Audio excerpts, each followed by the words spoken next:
GamePod, the ultimate race rig for those serious about sim racing. Puts you in the driver's seat with all the controls at your fingertips. Be number one on the road, in the race, in the game. GamePod, the choice of champions.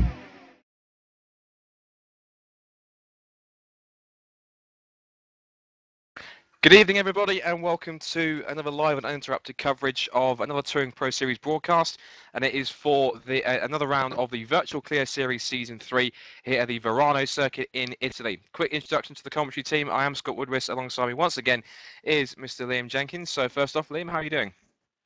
Yeah, very good. Thank you, Scott. A pleasure to be here once again. I think the last time I was actually in the booth was back in Thruxton. So obviously the championship's come a long way since then. A lot's changed. It'll be great to see just how much these drivers have changed. So a real pleasure to be here. Absolutely. I think it may have been Snetterton right at the start of the season, it may have been, but nonetheless, it was quite a while since we were last together, especially with the Clios. You may be wondering where Keith Barrack has got to. Unfortunately, he's feeling a little bit tired and a little bit under the weather, sort of, but if he feels a little bit better later on, he may be joining us, and there may be the three of us in the broadcast booth together, but we'll have to wait and see. But for the moment, it's just myself and Liam. So as we said, we are here at the Varano circuit in Italy for what is effectively one of the signature rounds of the championship, along with Thruxton a couple of races ago. And it's a circuit that last year caused a little bit of controversy between Ryan Callan and our current champion leader, Toby Davis. But it was a race that produced some fantastic action all the way, and hopefully this is going to be just as exciting as well.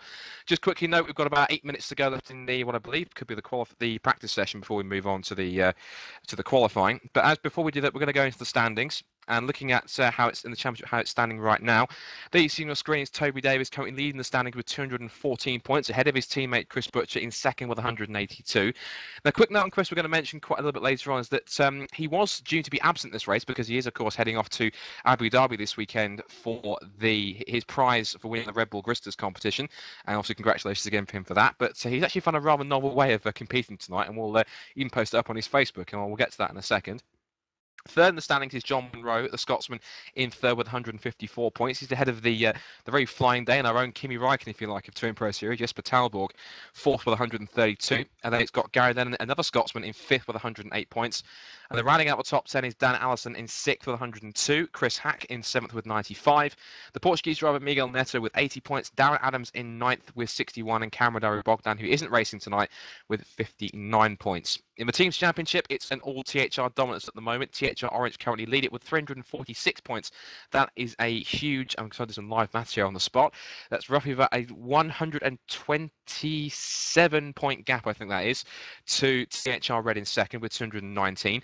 Then there's a nice fight going off a third between AJR Motorsport NI with 161. They're only about 9 points ahead of Ice Cold Racing with 152. And also locked in that battle as well as MTR Gold with 148 points. That's a pretty high impact battle for fifth, third going on the standings, with also Team Portugal and Core Racing pretty close together, 2 points apart with 104 and 102 respectively. So then look at the championship standings so far. It looks to be at the moment that THR are in control, but I think that Toby Davis was expecting an easier run in tonight's races at Varano, but I think that with Chris actually being able to compete, I think he's going to be under pressure to try and perform tonight. Yeah, indeed, Will, and it's always a bit of a kind of lift for his own, knowing that one of your main competitors, of course, being championship rivals, if he can't compete, he's got other things on his mind. It's going to give you that bit of a mental advantage, but then knowing that he's somehow found a way to get away to again, it's a very novel way to do it. Indeed, it's very makeshift of the mind, but whether that's going to prove evidence or no, I think it's going to be a bit key, because the way he's done, he's actually on a laptop, and then the wheel's underneath a little tablecloth. So I think that the way he's actually done it could prove a bit risky, according to he's unfamiliar with it. If laptop crashes, something like that, it's not going to play into his hands. He's not in the most comfortable conditions. Toby must know this, but the big point he must have is that Toby, if Chris is down to be absent, he won't have had as much practice, and the speed gap at the moment between them is around 0.2 of a second. So whilst it's not an incredible amount, it's still enough, I think, with Toby to not be too worried about the scenario. But nonetheless, so Chris is still a very dangerous man to be at the front. He is indeed. He didn't win that Red Bull Gristas Championship for nothing. So, and obviously that's why he's off to Abu Dhabi this weekend.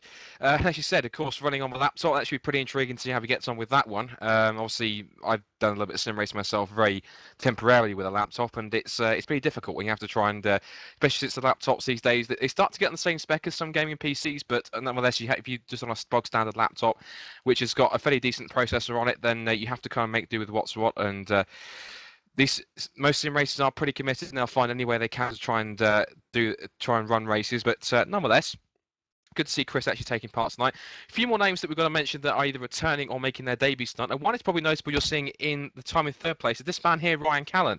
Now, Ryan Callan, back at Thruxton, he was a bit annoyed with the driving standards, of course, that Ryan Callan looks after. He's one of the men who looks after Touring Pro Series in its entirety.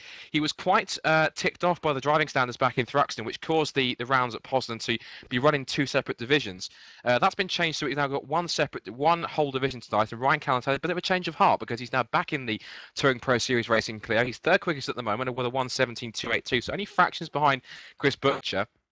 And good to see him back on track in that car. Hopefully he can be a bit of a factor. And of course, hopefully he's looking to try and resume the battle that these two had at this circuit last year. So it'll be intriguing to see how they get on and also what their performance is like in qualifying. Also, we've got a few new drivers that I've seen that are going to be joining us in this race tonight. What I've seen, one of them is going to be Eric Strana. Now, Eric Strana is currently doing very well. In fact, he's up in 6th place at the moment. So if we can quickly scroll to him. There he is, on track right there.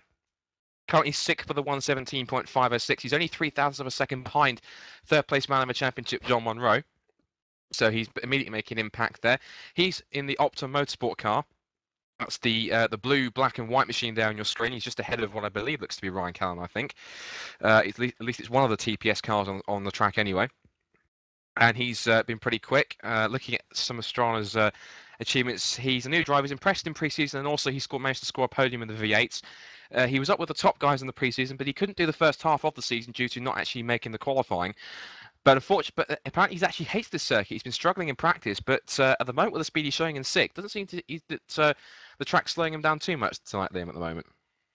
No, I think the thing is, as a driver as well, it can often push you further if you don't like the circuit. All very well that you enter a series and you want to do the best at your favourite circuit. So, for instance, you went to Formula One League and you go to Spa, which is a lot of drivers' favourite circuits. You try and push the most there to get the most out of the car because you know that's where you're going to perform. But on the other hand, you want to try and push for the weaker circuits to make them your best circuits. So I think that's what really shines a lot of these drivers and changes the men from the boys, because if you go around a circuit you don't like, make it in one of your best circuits and change your driving style to adapt to it, then it can really bring out a completely different driver inside you and find that new sense of motivation. And then once you've overcome that, you can go to any track in the world, whether you like it, dislike it, or haven't tried it, and go in with that same sense of, okay, I'm going to make this track my own and I can really perform here tonight.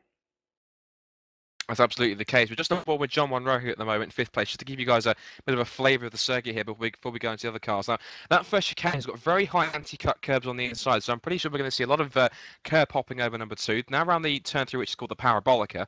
Now we're going to head down the back straight. I think we're tailing one of the 360 cars in front as well. That's one of the MTR cars, not one of the MT cars, one of the 360 racing cars in front. Heading into turns number 4 and 5, more anti-cut strips on the inside. These guys are going to be launched over those if they're not too careful. And the 360 car jumps out of the way of Monroe now as he heads through now turns 6 and 7. I think we're actually...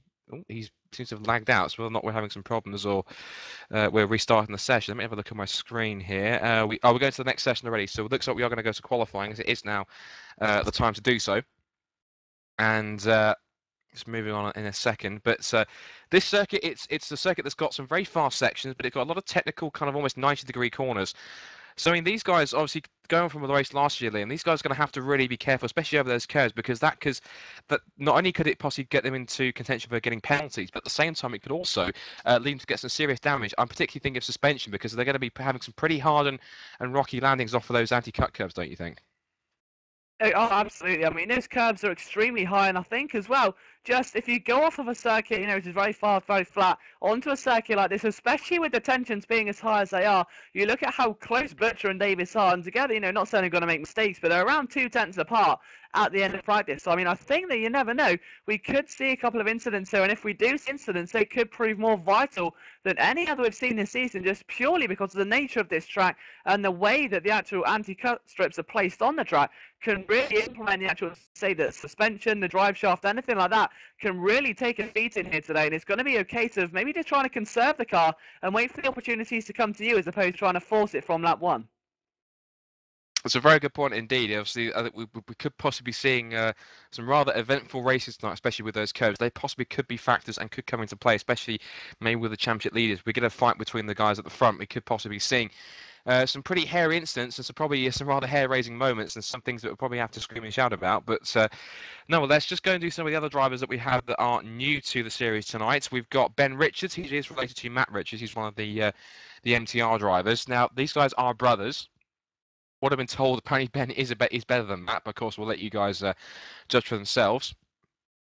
He's going to be in the Airstream racing car in the light blue machine, so we'll see if we can quickly just give you a view of him at the moment. I think we are about to restart the qualifying session. I think we may have advanced a little bit too soon, but or at least it's a bit of a complication trying to get everything sorted out.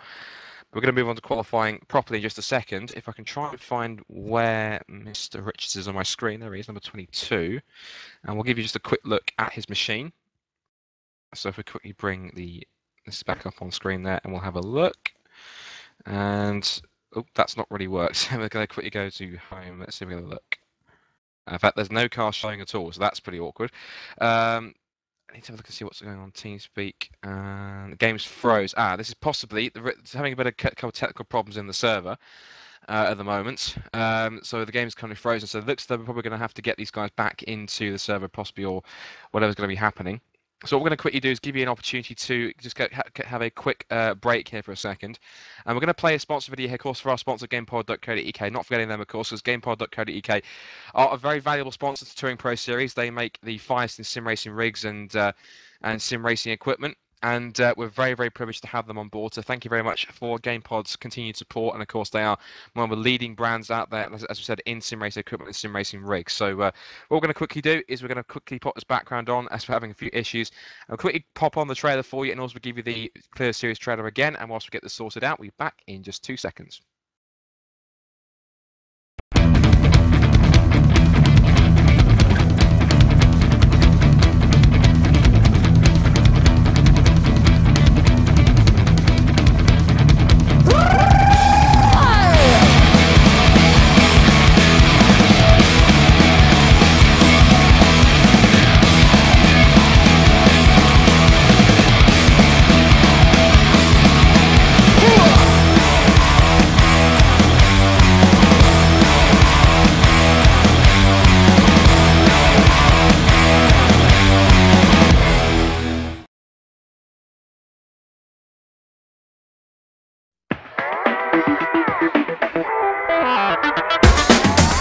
GamePod, the ultimate race rig for those serious about sim racing.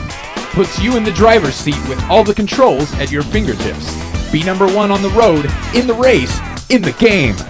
GamePod, the choice of champions.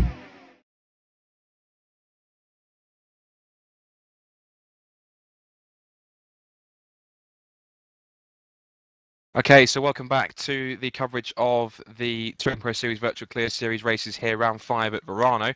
Apologies, we're having 1 or 2 technical difficulties with the server. It seems to be there was one too many cars for the server, so we're just getting this restarted. And hopefully we can get everything sorted for you so that we don't have the same kind of troubles again. But moving on now, a few more drivers that we were mentioning. A couple of the drivers that are completely new are Nick Cole and Matt Emmons. I know Matt Emmons from another kind of area of not particularly sim racing, but another area of kind of like virtual motorsport, shall we say. But these two are pretty unproven. I haven't actually seen these guys sim race before, so I mean, it's interesting to get your opinion on this. Do you think that when we get some of the drivers that come in and they haven't raced before and they jump into a series like this for the first time, do you think that it's a bit apprehensive for them, the fact that they're coming against probably some of the best sim racers touring car wise in the community? Do you reckon it's a bit daunting for them, or do you think they try and just take it in their stride and run their own race? I think it's a proving ground for them, to be honest. I mean, I think one name which definitely sprung to mind now was John Munro.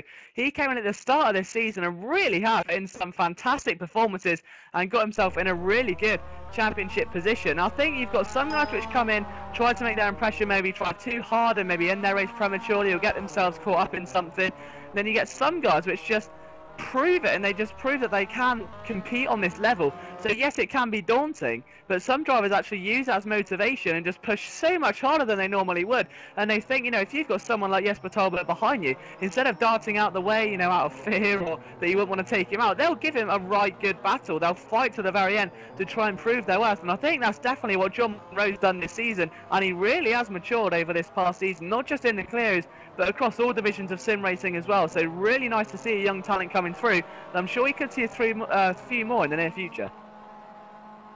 Absolutely, and we've just got the MTR boys doing a bit of formation flying here at the moment. We've got it was Matt Richards, John Monroe, and David Carter. It was John Monroe was in the white machine just in, by the way, on that screen, and the two pink cars were going to be Richards and Carter on the left. And I do believe, looking at the screen now, well, I'm not in there in fact, but I do believe looking on the screen that we could quite possibly be going into qualifying straight away. Let me have a look and see if I can get in here. Apologies for this. It's we weren't expecting the technical difficulties that we're experiencing, but it looks like we've got everything back on track at least. I'll quickly jump into the server myself. I was a spectator, so we can watch. But so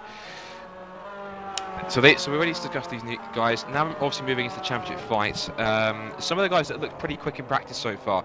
Look at some of the guys who've been setting the pace right now. Obviously, the usual suspects like Toby Davis, Chris Butcher, Andrew Waring, whose course is associated with MTR, but he's going to be in the white and kind of charcoal grey Sauber F1 type livery.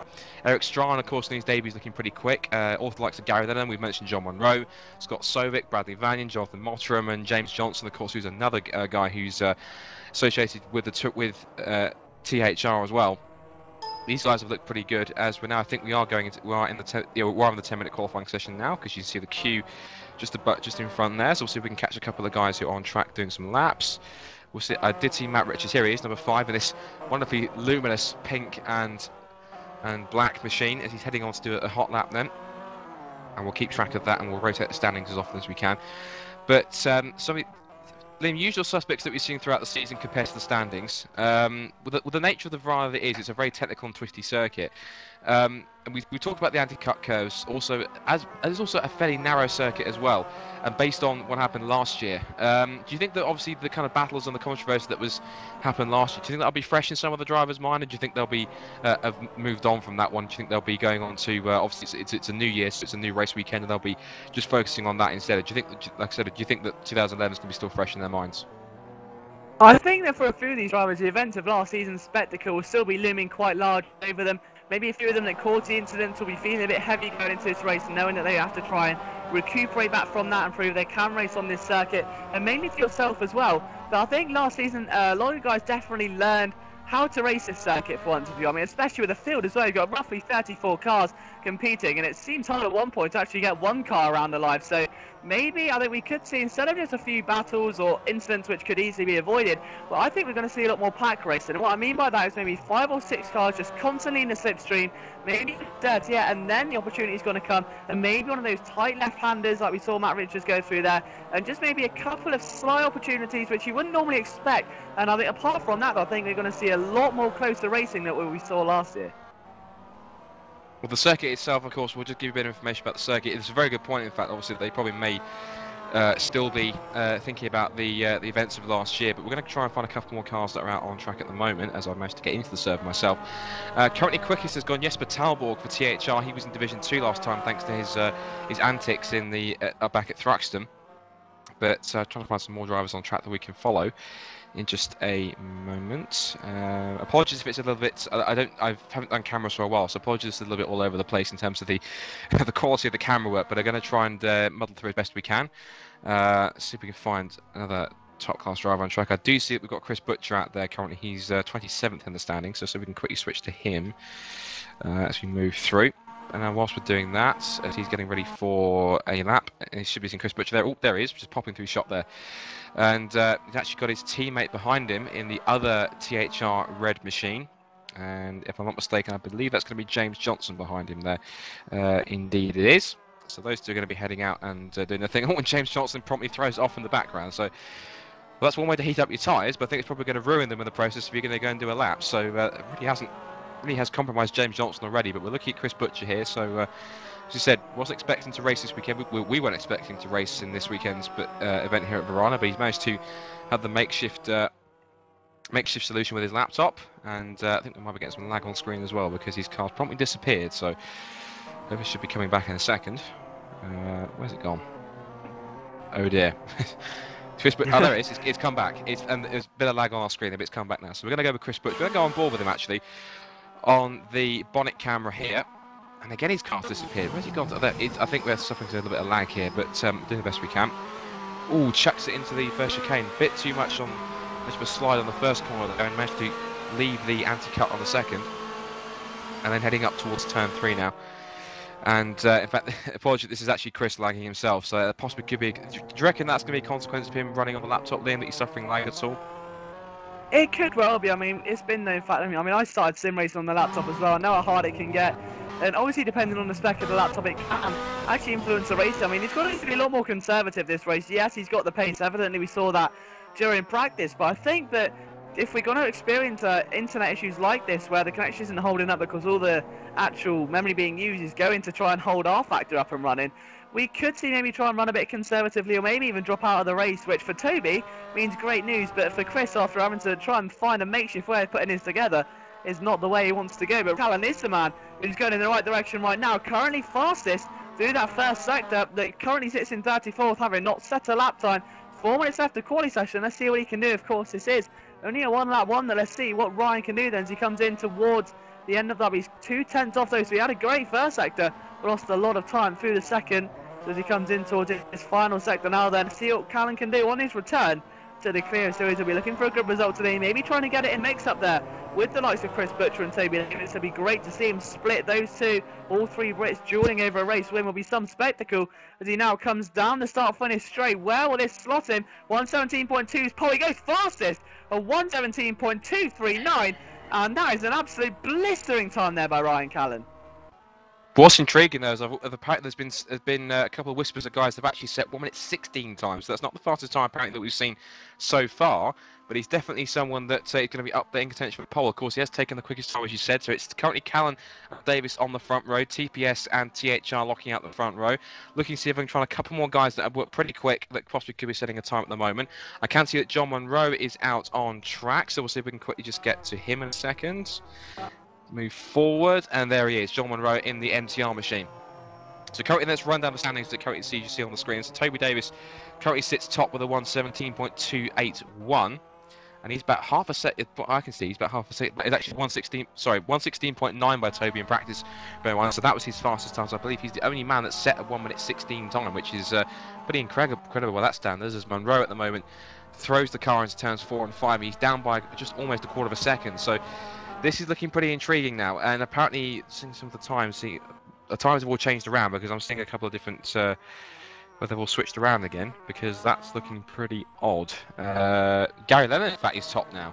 Oh, with Ryan Callan, Toby Davis have left the server. That's the reason why. The reason why it's jumped up is because Callan Davis have left the server now they've done their qualifying lap. So at the moment, the times haven't changed, but Toby Davis jumps back in now, as does Callan. So at the moment, Monroe's now going to head onto the pit straight to see exactly where this lap will leave him. 117.2 is the target. It was a couple of tenths down last time we saw him.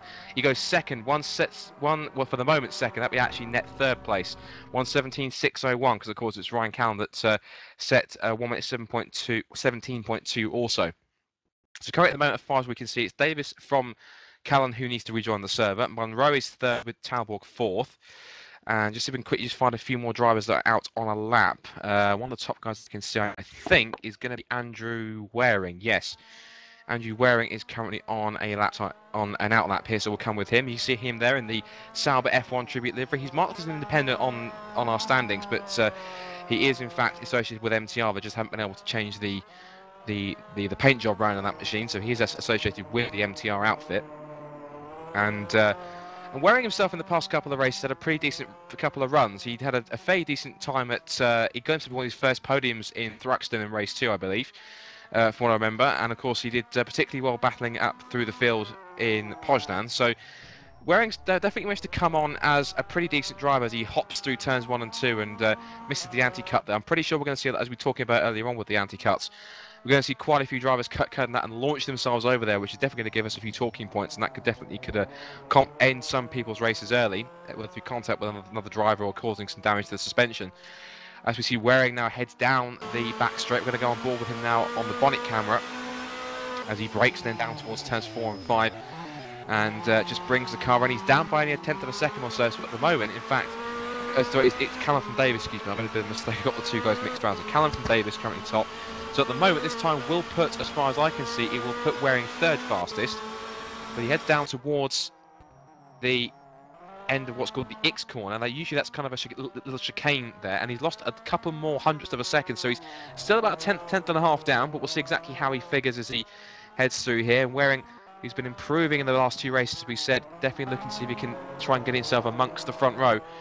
As we've got about 25 seconds of qualifying left, he heads out of the final corner and onto the pit straight then. 1 minute 17.2 is the time. Has he made up any time? The answer to that one is no. He's lost a couple more tenths, and that has put him to third, 1:17.535. So currently he shares the front second row with his MTR associate, John Munro. So currently the top 10 as we see, it's Callan from Davis, Waring, and then Munro. Gary Lennon sits 5th, ahead of Jesper Talborg in 6th. James Gehagen's up to 7th. What a fantastic effort from him. He's been pretty quiet. I haven't seen very much of him as qualifying ends. With Darren Adams then finishes in 8th place, with Chris Butcher 9th, and Eric Tveit in 10th place. I can't see anyone else who's on a lap time at the moment, apart from maybe Bjorn Haas, who hasn't really set a time. Neither has Rob Musgrove or Chris Sykes. So that is the qualifying of the top 10 that we put through there. So what we're going to quickly do then is that is the end of the qualifying. What we're going to quickly do is run another quick commercial for our sponsors here at GamePod, sponsors GamePod here at Touring Pro Series, and then we'll be back and we'll run through. I'll get Liam to run through the grid in its entirety, and of course once we've done that, we'll cover warp, and then we'll go straight into the race. So stay tuned. We're back in just a couple of moments. But here's a quick word from our sponsor.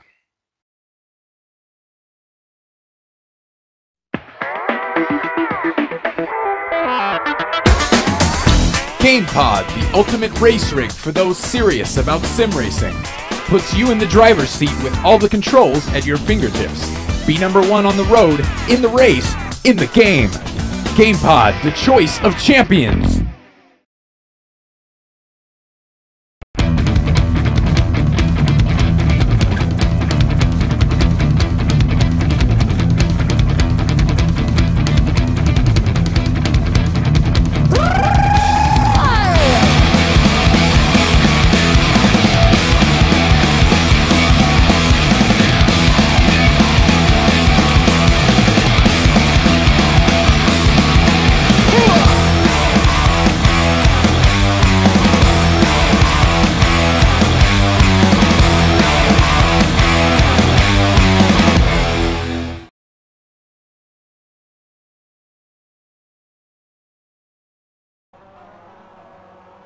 Welcome back to Varano for round 5 of the 2012 Touring Pro Series Virtual Clio Series, sponsored by GamePod. Scott Woodwiss and Liam Jenkins here in the booth to cover this for you. And as you can see on screen, we have the standings here for the qualifying. So if Liam's back, we'll get Liam to run through the standings then from top to bottom. So Liam, if you want to take it away, run through the grid for us. Yeah, my pleasure. So on pole position, and look at that, Ryan Callan on his return to the series takes it with a swift, and he's only not too far away as well from Toby Davis in second. These two know each other very well, so it should be very interesting indeed going into the first corner. Andrew Waring, again another little underdog there, sneaks up into P3. John Munro sits in P4, the Scotsman in MTR Racing. Gary Lennon got his ice cold racing into P6. P5, beg your pardon. Jesper Talborg was just behind him in 6th place. There in front of James Gehagen and Darren Adams in P8. And on the 5th row of the grid was Chris Butcher and Eric Tveit, who rounded out the top 10. In P11 was Thomas Mazuski, Chris Hack in 12th. Matt Richards got in front of his brother there in P13. He just lines up in front of his teammate David Carter on 14th. Florian Strauss got his 360 racing car up into the top 15. Just outside of there was Heinz Petzold. 17th was Miguel Nato. Bradley Vanny got his Optimum Motorsport into P18. Dan Allinson for AGR Motorsport got himself into P19. And P20th, he's gone off the screen now. That was Jay Adji, sorry about that. Oh, Jay Adji. So 22nd, you can see Mike Bell. Ben Richards is in 23rd position. Scott Save is 24th. Tom Novi lines are just behind him, alongside Andy Roberts. James Johnson, pretty disappointing for him now. I'm sure I'd love to be a bit higher at the field in that one. He sits again alongside Eric Strana, against someone who would love to be fighting for a top 10 position. Lucas Demelin in P29. Alejandro Fernandez, of course, Bradley Vanny's teammate in P30. Nicholas Cole in 31st, followed by Matt Emmons, Rob Musgrove in P33, and Bjorn de Haas in P34. And then the other guy there just below was Chris Sykes, who rounds out the field of 35 drivers. This one is going to be surely spectacular to watch, and a spooktacular, if you pardon the pun, for Halloween. So don't go anywhere, because we're about to go live for what should be a very, very interesting and maybe championship defining race here around Varano. Most definitely. Of course, it is Halloween, so hopefully these guys won't get too many frights out on track, especially if they get any cars bouncing across the infield over the anti-cut curbs and causing some accidents. So these guys may... It could possibly be the stuff of nightmares for some of one or two of the championship contenders.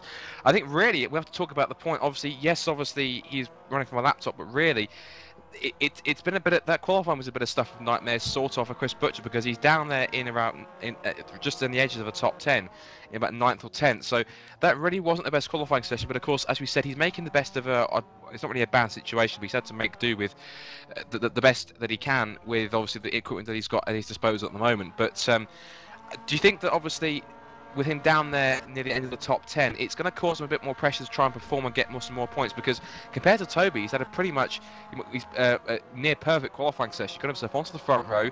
He's several places ahead, of course, of his championship rival and also his his sister teammate. So really, Davis at the moment, in terms of championship points wise, is in the driving seat at the moment here. Indeed he is, and he's got to go into the race holding that momentum as well. He knows what disadvantages Butcher has, and he's got to try and utilise them to his advantage. But the deciding factor, I think, could be not only Chris's PC performance, but also the track performance. As we've said, there's a lot of things about this track which can catch drivers out, whether it be the nature, the anti-cut strip, or even the other drivers on the track, because as we said before, this track is so narrow, tight and twisty, it can easily cause a couple of incidents, and if there's one in that midfield that the rest of the field just pile into, it really can catch a couple of people out and maybe even end their races. So this is still unpredictable to go into the race. Definitely Davis holds that driving seat as he sits in P2 behind Ryan Callan. Indeed he does, and we are now going to go into the race session here, so we're about 30 seconds away or so from getting this race underway, and hopefully we can get this all sorted out. You can see there, I'm trying to see exactly where people are at the moment, see if we've got the page up, see who we're looking at. Oh, we're actually looking on the pulsator right there, so that you've got looking here, we've got a car in a position on the right hand side here, you can probably see with the most point, and it looks to be a THR car. I think that could even be Chris Butcher, I think. I'm not sure if that is true, but a couple of seconds to go then before we get the start running. And that's actually James Johnson, but they're going to got the lights running now for the first race here at Varano. Who's going to be the first victor here? The lights are about to go out green, and away they go then. So off the line for see if this is, we can't really see, but look at that. Really got a carbon force onto the grass there as they head down towards turn 1. Looks to be Callan's got the inside line down towards it. Davis is going to go round the outside, and he's going to slot into second place, and Waring's up to third. We've got Monroe and Stranaga, and that's a couple of cars going side by side in the back, and Gary Lennon. As they go through, it looks like they've all got through relatively safely down towards turn 3, and Waring takes a look up the inside of Toby Davis into turn number 3. He's over onto the curb, he's trying to get a better exit onto the back straight out of the parabolica, but tucks in behind the THR driver. So you can see there, it's Callan in the red and white car for TPS Racing in the lead from Toby Davis in the silver, yellow and black car in second place as they head through. Waring's now third, Monroe's fourth, ahead of Lennon fifth, and Talbot still sixth. And then seventh place is Gahagan, then Hack, Adams and Butcher's at 10, and that's a car spinning. That's Miguel Neto, I think. And was that lag, or was he actually spinning? I think could have possibly been lag, I think, because he was sideways on the track. But they're heading now onto the first lap. We've got a couple of cars wide. It's probably more lag on the screens. They head following through the X corner, and decent enough at the moment. No major incidents. You see the Talbot peeking out just to have a look at fifth place Gary Lennon. And they're running through the end of the first lap here, and Callan goes a little bit wide on the exit of that right-hander there. The left-hander, excuse me, and they come onto the pit straight once again. So we've got cars side by side. Looks to be that's Waring. In fact, lost a couple of places. Monroe's up to third place.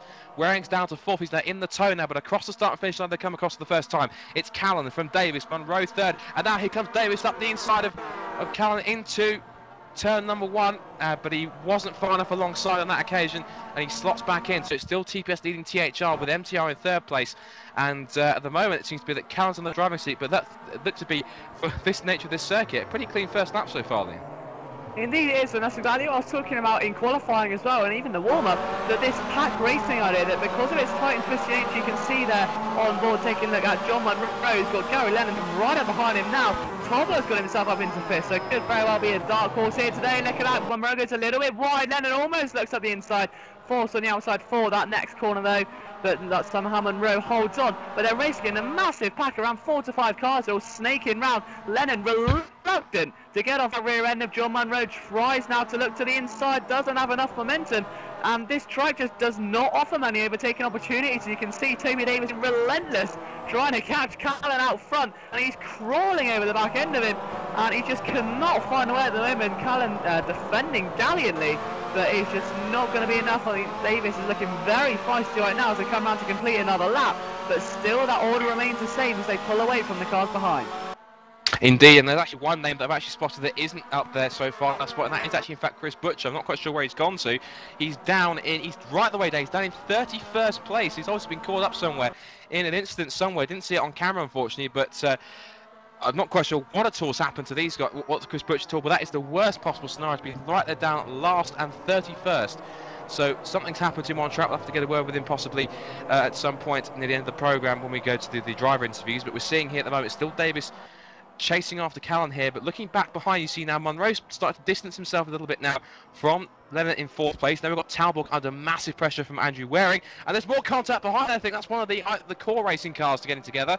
That was Darren Adams going up the inside of Chris Hack, and Hack's managed to hold on for the moment. He's now back in 9th place now behind his teammate. He's also under pressure from the ice-cold racing car of Eric Tveit, who's going right over the curbs to pressure the Englishmen as they head down towards the corner. We've got Waring and Gahagan side by side. James Gahagan really coming on form here. Found some speed here at the Varano circuit. He's definitely going up through the field, but Andrew Waring just going backwards at the moment from 3rd place to 7th on the grid. He's actually being under attack now from Adams there in the blue, black and white core racing machine. His teammate there in the pink, black and white car is pressuring in now, and that's Waring into the pits. Now there's Waring have a problem as Callan sets the fastest lap of the race, 1:17.4, and Waring's headed into the pits. Now is that a problem for him at all? I'm not quite sure. We'll have to try and find out from him. We'll see what's going on. But this race is going fantastic. Looking at Jesper Talbot chasing after Gary Lennon, who is all over the back of John Monroe, but not exactly a good start for Waring. He's obviously, Liam, he obviously, like you said, started 3rd, down to 7th, and now he's into the pits with the problem.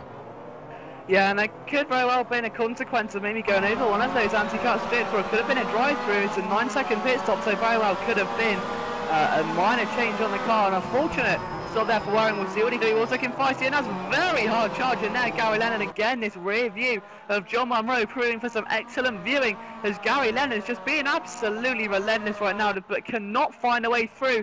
And I wonder if he's going to get a bit frustrated in there. He's evidently faster than John, but Monroe's just got this car so firmly placed on the tarmac on that inside line that Lennon, all he can do is tuck up behind that rear wing. He cannot find a way through because of his back nature. There's only 2 real overtaking opportunities, trying to force one now at the inside, and a bit of a cheeky nudge there is not going to force Monroe out of a maneuver. He does push him wide there, and he may lose 2 positions as Jesper Tolberg, the Iceman, to come through. Can he do it? No, he can't. Monroe has provisionally lost the position though. That's not what he wants to see if he can try and get back on the inside to turn 1. He's definitely looking for it now. He needs to get it done as soon as possible, because as soon as our position's gone, it's signed, sealed, delivered, and Lennon moves along.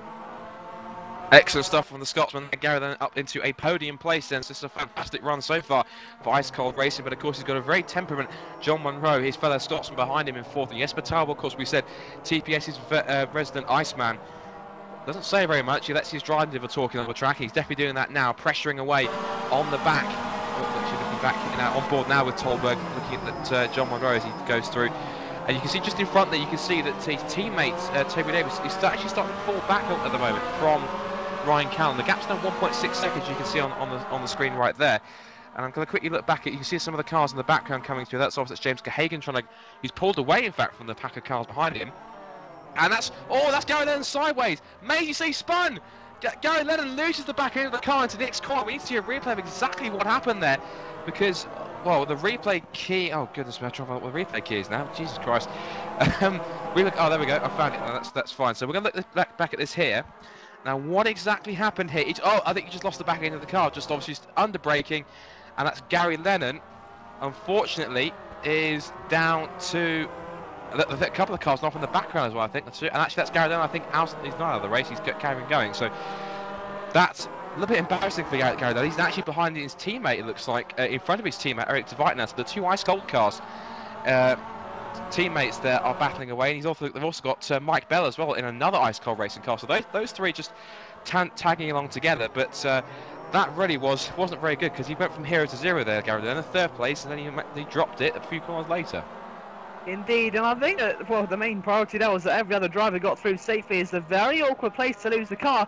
There's a bit of a bumper there, as you can still see back on. These are the two men which I think will be most significantly made it through alive. John Monroe, Jesper Tolberg, third and fourth at the moment due to Gary Lennon's short demise. But I mean, I was lucky that they both had the reaction time to get away from that one unscathed. That was very close. I'm sure would have both rung them up if they were asleep a little bit. Let's see what happens now then, if Jesper can maybe push your way through. We've seen this so many times with Tolberg, just his sheer presence alone can really start ensuing some errors from the driver in front. As you can see, Monroe goes a little bit deep there, and Tolberg just trying to sneak it through.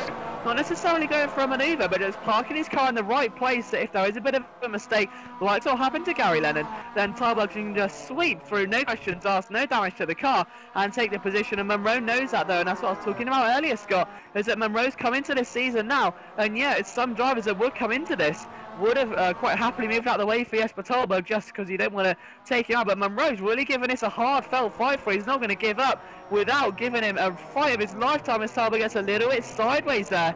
But Monroe holds on, so again, really good fighting spirit here by the Scotsman. And this reminds me of the kind of presence that maybe Ayrton Senna had. Of course, it's obviously Ayrton Senna, when he was ever trying to pass someone. And look at that. That's the mistake we were talking about there. Monroe just slightly outbreaks himself, and that gives Talbot the opportunity just to close him onto the back. But then Talbot runs slightly a little bit wide onto the grass on the exit, using up more of the exit curve there out of turn number 5, bouncing over the curves of turn 6 and 7 and down towards the X corner of turn number 8. As he gets right down on the brakes and closes right on the back of the MTR driver. But it's that kind of same presence that Ayrton Senna had. Effectively, he would just stay on the back and just force someone to make a mistake. And it was the case that it was psychological warfare on the circuit, because it's kind of, he's trying to pressure Monroe to mistake it to the point where whenever Tolberg shows him a wheel or shows him a front panel to come alongside him, he wants to try and force Monroe into the point where he just instantly jumps out of the way. But Monroe's actually not doing that, because if he was to do that, effectively then psychologically to Talbot, Monroe would be buried and finished, and he would know that every single time that Monroe that was under attack from Talbot again, he would just jump out of the way and let him through. But at the moment, Monroe's definitely holding his own here against the current Virtual V Supercar champion, and that's the mistake we were talking about as Monroe goes wide and Talbot up to third place there. But how long is that going to last, as Monroe gets a slightly better exit at the wider line, and now he's going to try and get a fantastic run down towards 10-4. They're side by side into turn number 4, and I think Talbot just about got it. Sweeps across the front of the MTR machine, and Talbot there in the Demon Tweaks backed THR car, the silver, white and black, the silver, yellow and black car in front, has taken third place then from John Monroe. But back up at the front quickly, as we still watch these two, I've noticed that the gap between the two cars has actually come down to 1.1 seconds between Callan and Davis, and Davis actually last time around set the fastest lap of the race, 1:17.4. So these guys are definitely in a class of their own at the moment, and Talbot's probably going to wants to try and get into a position where he can try and go up and try and help his teammate. But at the same time, maybe Talbot might be looking out for himself here, but he might not necessarily want to be too much of a team player. But as far as I'm aware, Talbot isn't one to shy away from helping out teammates. So it's going to be definitely intriguing to see how he pulls away now at the moment. He's definitely managed to pull a bit of an advantage of about 0.6 of a second already as they went across the line. But then again, Monroe's not one to let anyone who passes him get away too easily as they hop over turns 1 and 2 once again. But yeah, classy stuff from Talbot to force a mistake from Monroe there, Liam, and he's managed to take advantage of it. But are we expecting Monroe to possibly get back at him? Well, I wouldn't put it past him. We all know what John Monroe's capable of, but now I've got to kind of switch that driver lever, if you will, from attacking to defending. And talking of that, you can take a look on the rear view of James Gahagan coming under attack from Chris Hack.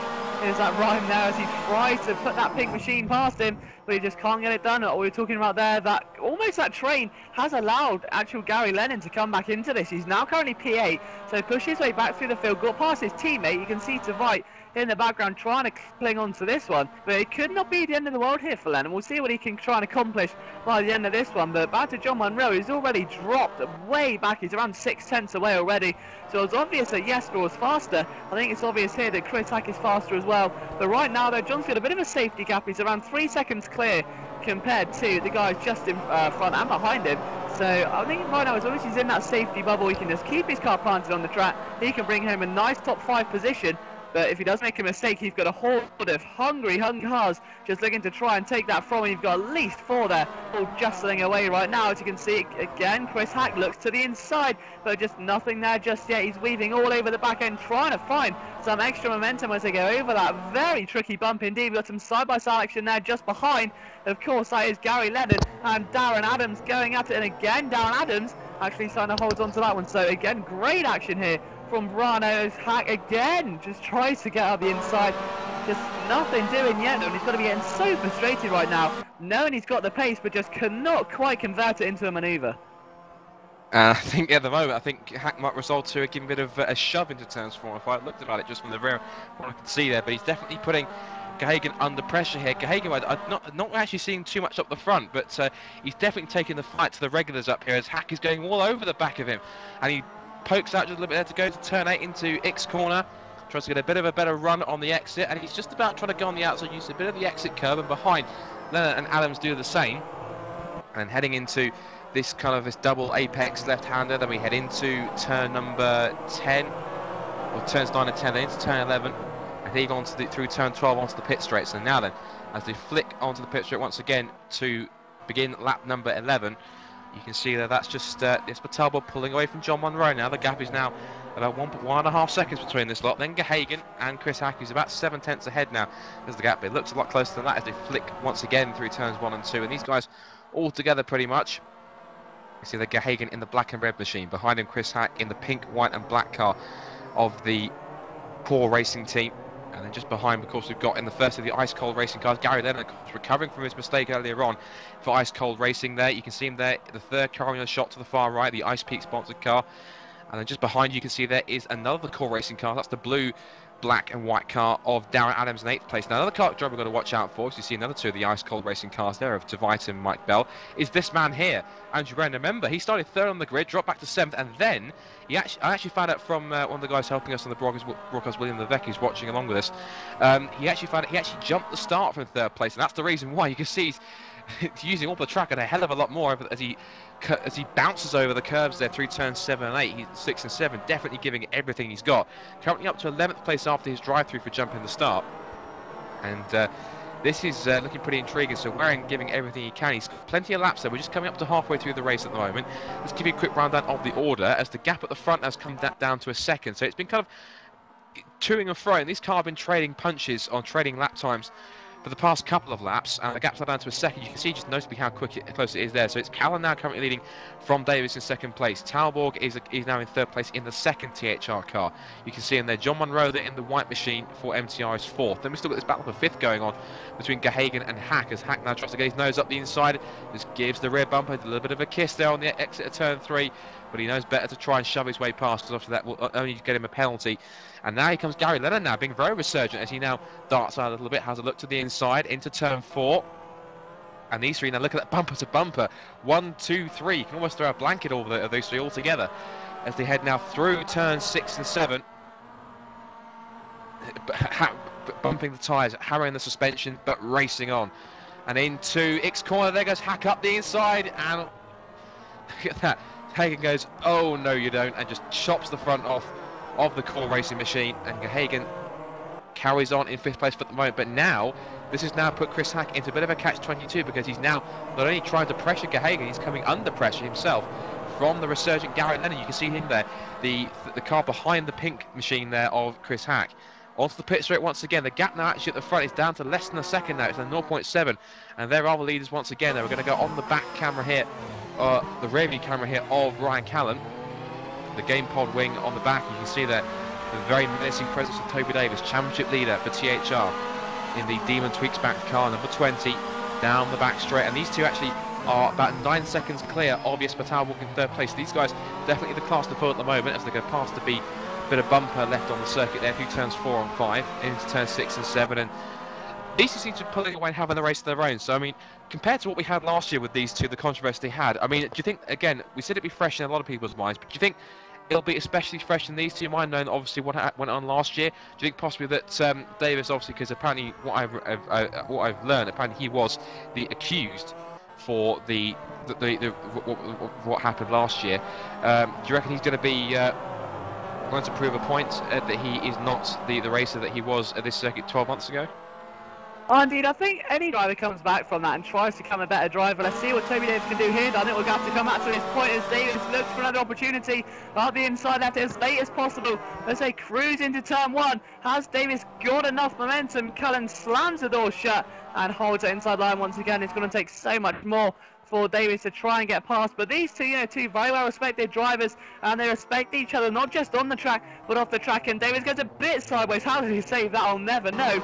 But they both know each other very well. But that could be brushed aside as Davis finally gets a run right now. He's got to feel that shift of momentum shifting onto his side as Davis goes up the inside. Can he take the lead of the race? He goes a bit sideways, snatches the car inwards, and he's got it done. But for how long? Callan tries to come back on him. Toby Davis goes a little bit wide, but signed the booking sheet there, because right now Toby Davis has taken the lead of the race. He's taken 14 laps of pressure on the back of one of the league admins, Ryan Callan, which is no easy thing to keep up. But Callan is down to second place, and Davis wants to take a win today, wants to take as many points out of this Butcher as he can, and he's definitely going the right way about it now. But Callan not going to let him run away with it. He looks up the inside, he's going to have the outside line for next corner, and not enough. So now the tables have turned, and it's now Davis on the defence. Let's see what he can do from here.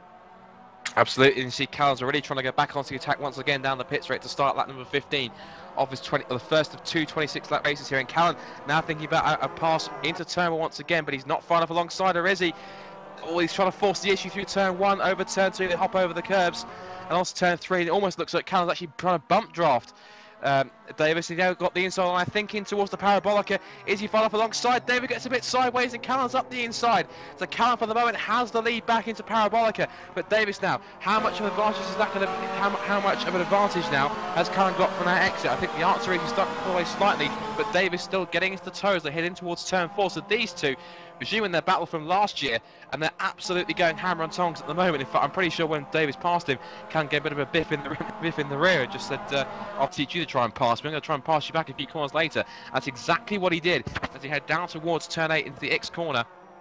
And these guys going hammer and tongs. We have to actually, what I have to also look at as well is look at, if you've been keeping an eye on the times just as we scroll through just for a moment, if you keep an eye on the times, Talborg's actually starting to slowly close in, because the gap was about 8 seconds, now down to 7.3 this time I see it this time around. As you can see now, Davis trying to look around the outside through turn 11 of Ryan Callan as he leads the race now. Is basically, he's obviously the pole man, Ryan Callan, leaving from second place man Ryan Davis. Of course, these guys start on the front row of the grid together, and they've stayed pretty much 1-2, but of course they've swapped positions a couple of times. It may happen again in the next couple of corners as Davis again closes in on the back onto the back of the TPS car. See the Davis leading, of course, in the red and white machine. Davis in the silver, yellow and black car in second place there, you see. And Davis again getting squirrely under brakes. That car really does not like to be braking over the bumps in the braking area for turn 3, because you can see he just loses a lot of pressure. Maybe he's possibly got the rear of that car very stiffly sprung. And maybe it's possible the damper settings that cause that, because with a front-wheel drive car, the setup of these things, you tend to have very soft dampers on the front and very hard dampers on the rear. What that does, it helps the front of the car rotate a lot, but at the same time, obviously, if you've got a very stiff rear end of the car, that can perch the car up onto 3 wheels, and you can kind of perch the car put the car wheel up into the air. You can see that at the bottom there that Talbot has dropped back now to 8 seconds. We've lost about 7/10 of a second. Now the reason why I think he may have been in closing is possibly could have been due to the fact that these two are battling away with each other. But Callan definitely doing everything he can to hold off Davis, and Davis is not going to give up the fight here. So Davis needs all the points he can get, with the fact that Butcher, and actually looking back to where he is quickly, Butcher himself is only up to 23rd. He's now on the back of Tom Noby back in 20 seconds. He's trying to move up through the field, so he's not going to score any points at the moment unless something major happens and takes almost half the field, and that's extremely unlikely, but anything's possible in virtual clears and what we've seen over the years. But at the moment, this is pretty much very much advantage Davis. The fact, as we said, Butcher's looking like he's not going to score any points in this first race, and basically it means that as long as Davis can stay where he is, he'll increase his championship lead going into the last few races. So this basically is very much playing into Davis's hands right now. Indeed it will. Let's see how much Davis can hold on there, because as you say, there's not too many laps to go here, so he's going to really try and find something sooner rather than later. Talberg is sustaining that gap, but he's still 8.4 seconds down the road from Ryan Callan, so unless there's some sort of incident between these, so I don't think he's going to be too much of a threat to Davis's race for the lead. nonetheless, so Davis going to need to try and find something sooner rather than later, because as we said, these two keep swapping position. And every time Davis gets in front and Callan takes it back, it's going to be a bit demotivational, because you can see how hard he's pushing, how many times that car goes sideways, how many times the car locks up and goes wide. Just he's trying to find a bit of momentum, find that gap to slot the car through and reclaim the lead of the race. He's just been there the entire race, has been very hard fought as well. But the thing is, you need to try and get past as soon as possible, because every time that lead gets taken away from you, you become more frustrated, and it can really change your driving style. As Davis looks again, look how close he is, practically pushing him into the first corner, bounces over the anti-gas strip. You don't want to do that too many times around here. That really can hurt your car. But Davis just pushing so hard right now, and I wonder if he's getting a little bit frustrated, because that driving style's definitely becoming a lot more aggressive than it was 5 laps ago. And it's something else that we saw back in Pozzo. I do remember when Chris Butcher got involved in the incident with, I think it was possibly John Monroe and Darren Adams, I believe, back at turn 1. He got taken off, and then when he was battling with Calmadaro Bogdan, of course, one of the drivers that is absent from this race here at Varano, his driving was a lot more aggressive than I've seen him before. When I've ever seen Chris Butcher race, he definitely seems to have a very calm, smooth, very just kind of very natural kind of a composed driving style. And that's Callan go back to the point in a second. Callan very loose over the curves, took too much. There's Davis up the inside, there's contact, and Davis over the anti-cut curves, and Callan goes wide. But Callan stays in there, and that was all started by Callan using too much curve through turns 6 and 7, got the car extremely out of shape. Davis saw his opportunity up the inside, and Callan just cut off that route, and that caused a bit of contact. And Davis, I think, if that didn't frustrate it, that wasn't frustrated before, he certainly will be after that move, because now Davis, probably the red mist will descend on him right now, because he's going to have to really try and press hard on Callan. So they go down towards turn 1 again. He pokes out again. He's going to go to the outside, down towards the corner. He may try and pass there into turns 1 and 2. He's staying sideways. They're going to go sideways to turn 1 and 2. Over the curve he goes to turn 2. Not enough for Davis there. Callan holds on to the lead. Callan being very stringent in his defence. And Davis now is probably going to be more frustrated than ever. And he definitely wants that place there. So a few more laps to go. About 7 laps to go left in this first 2 races. But Davis trying every trick in the book. But Callan got extremely lucky there, Liam. Oh, I think he definitely got away with that one. But Davis, you can just see how hard he was pushing, how much air he got as well coming out of turn 2. And as I wonder if that's going to actually implement the actual handling on his car. With it seen, they're talking of handling as well. Taking a look back at this, I believe that's Chris Hack trying to fight his way with John Monroe here. This is for 4th position. Monroe provisionally down to 5th place. Hack on the inside, gets it done. Great stuff there. Right out of the drivers overtaking textbook, and Monroe simply has no response. He's still holding the top 5 position, but he wants to get as much as possible. Got to be careful there though. It's a looming threat of Gary Lennon on the horizon, but at the front though, I think Davis may have dropped off quite a bit now, just purely because he may have sustained a little bit of damage or lost a little bit of speed, because that gap's already 1.5 seconds away now. So Callan must have the better out of that last battle, because that gap is going on a downward spiral at the moment. But let's see what John Monroe can do, because now Lennon's passed him as well, which means Monroe's got it all left to do. He's just outside the top 5 now in P6, and that's of course going to leave Lennon in the middle of Chris Hack and Monroe. So of course if Lennon does make a mistake, he will go back down into P6. James Gahagan's around 4 seconds away from those, so shouldn't be too much of a threat, but nonetheless, so this trio going to leave it all out on the tarmac tonight, because it's still with another second race to go. They don't want to burn yourself out, just like the guys at the front were doing earlier. But we'll see how this one unfolds. We have around 6 laps to go, as Scott said a couple moments ago. Indeed, and looks like the gap is starting to come back down once again. Now look at this, Edler down up the inside on the hunt for 4th place, and he tried to get up the inside of the pink car that Chris Hack. Now we're going on the bonnet cam here of the ice cold racing machine, looking at that bright pink luminous Clio of the core racing driver Chris Hack. Into turns 4 and 5 they go, bumping over the curves, hammering the suspension again, but they're still racing on, as we said earlier, into turns 6 and 7, and there's very high steep curves here. Really unsettle the car if you're not careful. And again, that's exactly what's happened to Chris Hack. Goes a little bit wide on the exit as a result of tripping over those curves, and into the X corner of turn 8, and there you can see Lennon just closing a little bit more, bit of an advantage. Almost put a wheel onto the gravel there on the exit as they head into the little complex here at the end of a lap. And Lennon, of course, was in contention for a 3rd place, but of course, you saw earlier on, he just he lost the car under braking into turn 8, into the X corner, and that dropped him down to about 6th or 7th place. But he managed to get the car back on track and push on. He's now looking to try and get himself higher up into the top 5. He's currently in 5th place. He wants that 4th place from Chris Hack, but they know the core racing driver who's had a pretty couple of decent results this week, this season, including a 3rd place at Thruxton, I believe, from memory. As you see Lennon, see how hard he's trying there, just hopping over the curbs and just bouncing over the exit of the turn 2 curve, trying to catch some air there, and indeed he does, into turn 3. I think looks like Chris Hack went a little bit wider to try and get a later apex, to get a straighter exit out of turn number 3, the Parabolica. There's a couple of lines you can take that the ideal line for what I heard from a couple of the drivers is just to hug the inside of the corner there. You see there Chris Hack, I think maybe not intentionally, but I think he made the best of a bad situation through turn 3, went a little bit wide, but then he just managed to turn it into a late apex and managed to get a better straight line run.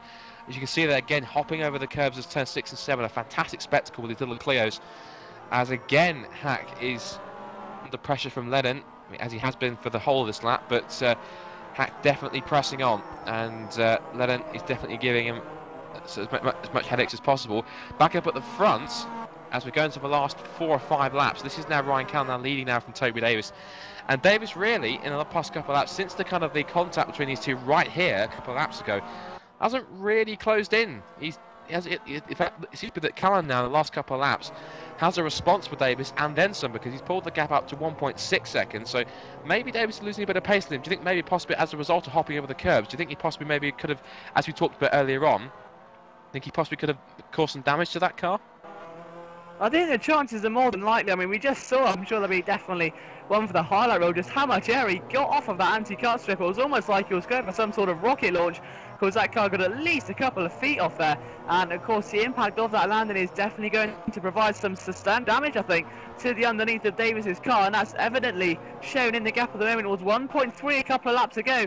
That's further dropped by a 0.3 seconds. So unfortunately for Toby, I think a win may be out of the question this race. But of course, I'm sure we'll be back with a vengeance for the next one. But this isn't over till the checkered flag falls. So we'll have to see if maybe Davis can capitalise and maybe try and force a way back into this one. But for now, it's looking like Callan is certainly on top of things. A bit further back as well, Chris Hack still leading that little trio there in front of Lennon and John Munro. Not by much though, as Munro almost dropped off a little bit now. He's around 0.6 seconds away as they go through sector 2. So it's looking at the moment like Chris Hack has come out on top of this one. It's been a long, hard and full battle, to say the very least. But right now, Gary Leonard definitely going to start applying that pressure as we come in towards the end of this race.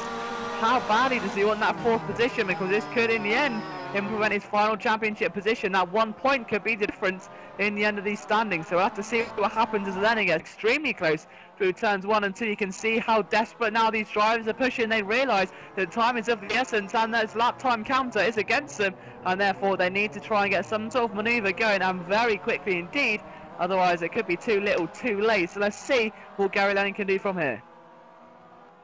Heading down towards turn number 4 once again, and there's Hack there, as we said, in that pink cold racing car there, car number 182. Head of car number 31 there, that's of course Gary Lennon, of course, as said, 3rd place earlier on. Now he's dropped back to about 7th or 8th, now he's back up to 5th and pressuring Chris Hack for 4th. Again, they launch themselves over the curves once again. Turn 6 and 7, a very high-speed chicane there. Very easy to lose the back end of the car. And they've got a car in gravel there.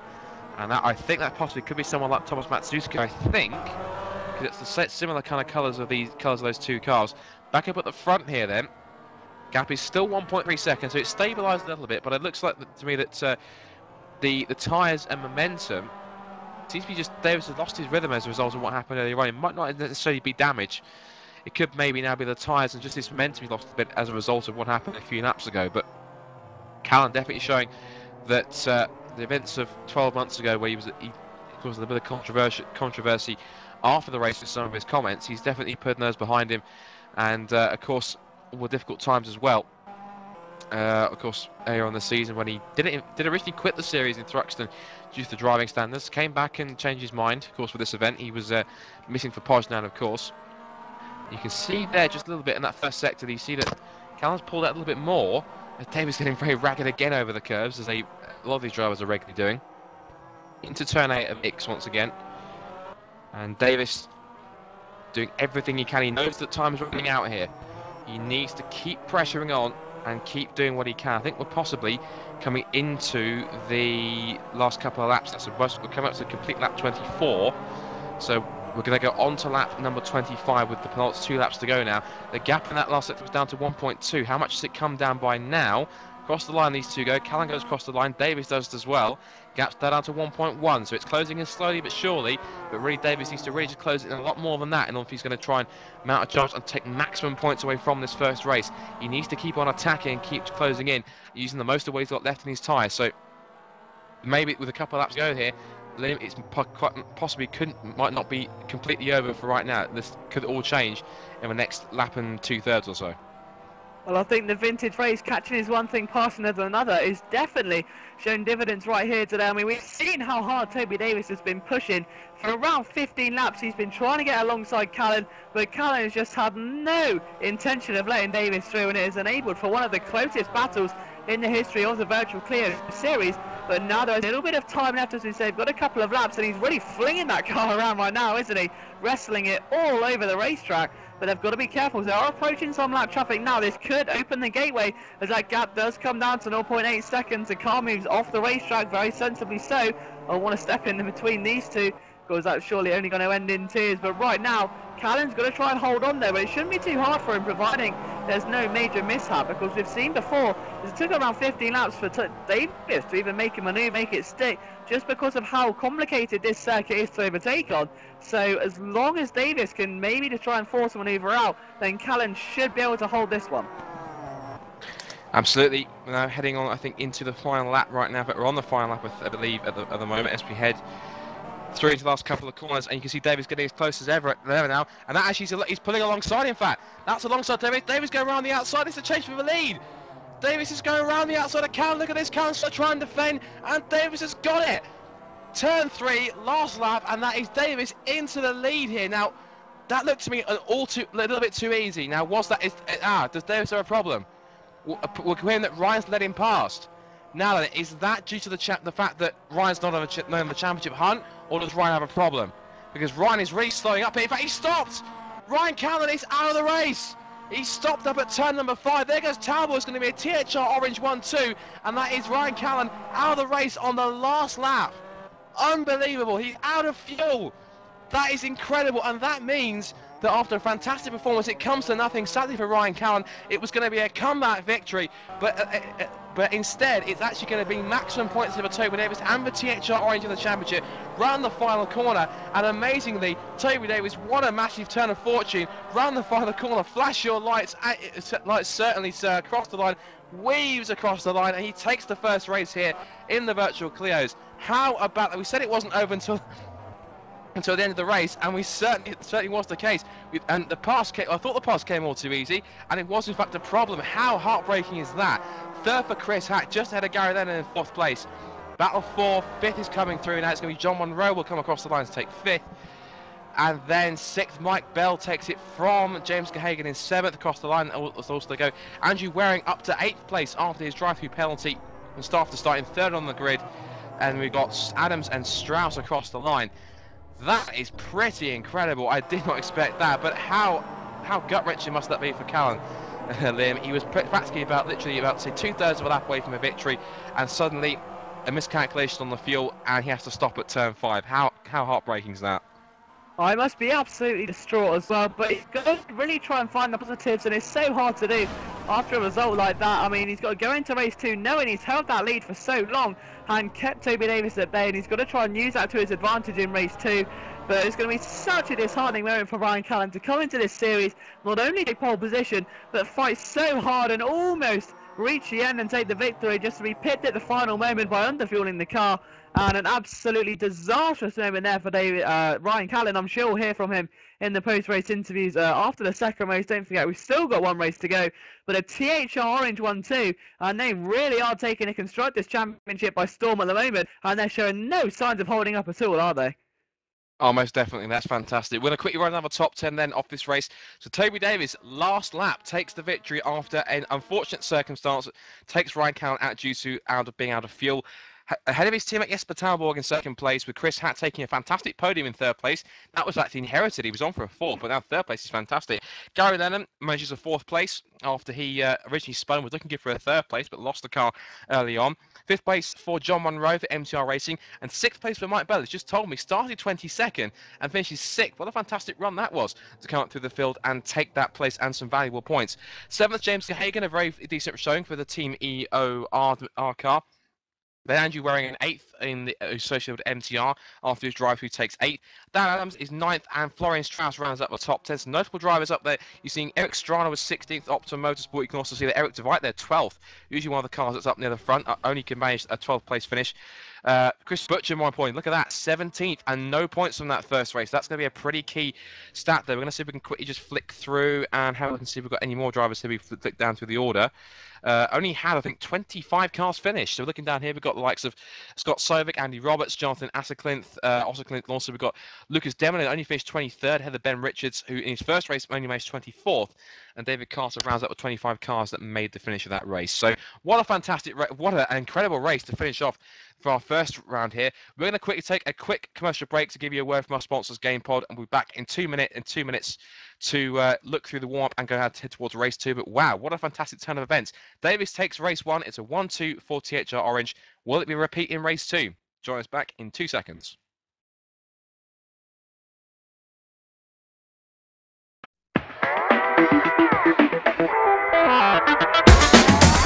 GamePod, the ultimate race rig for those serious about sim racing.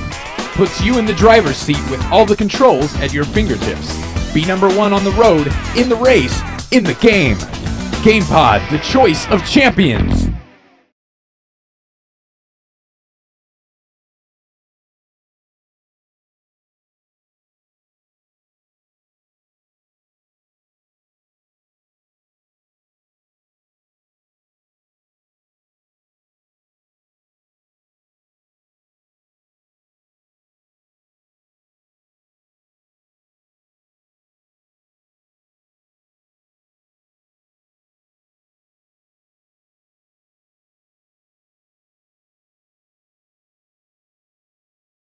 So welcome back to Varano, welcome back to the coverage of the Touring Pro Series Virtual Clio Series here from round number 5 of Varano.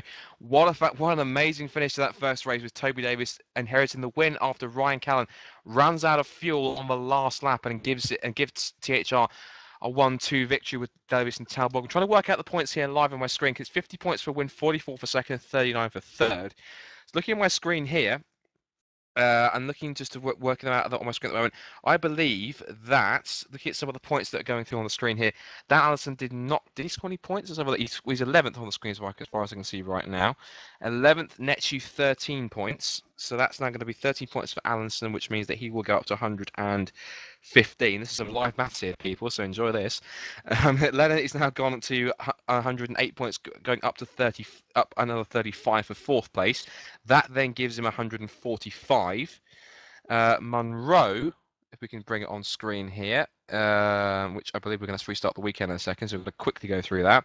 Monroe was 5th, and that would have given him 31 points, so Monroe is now on 185.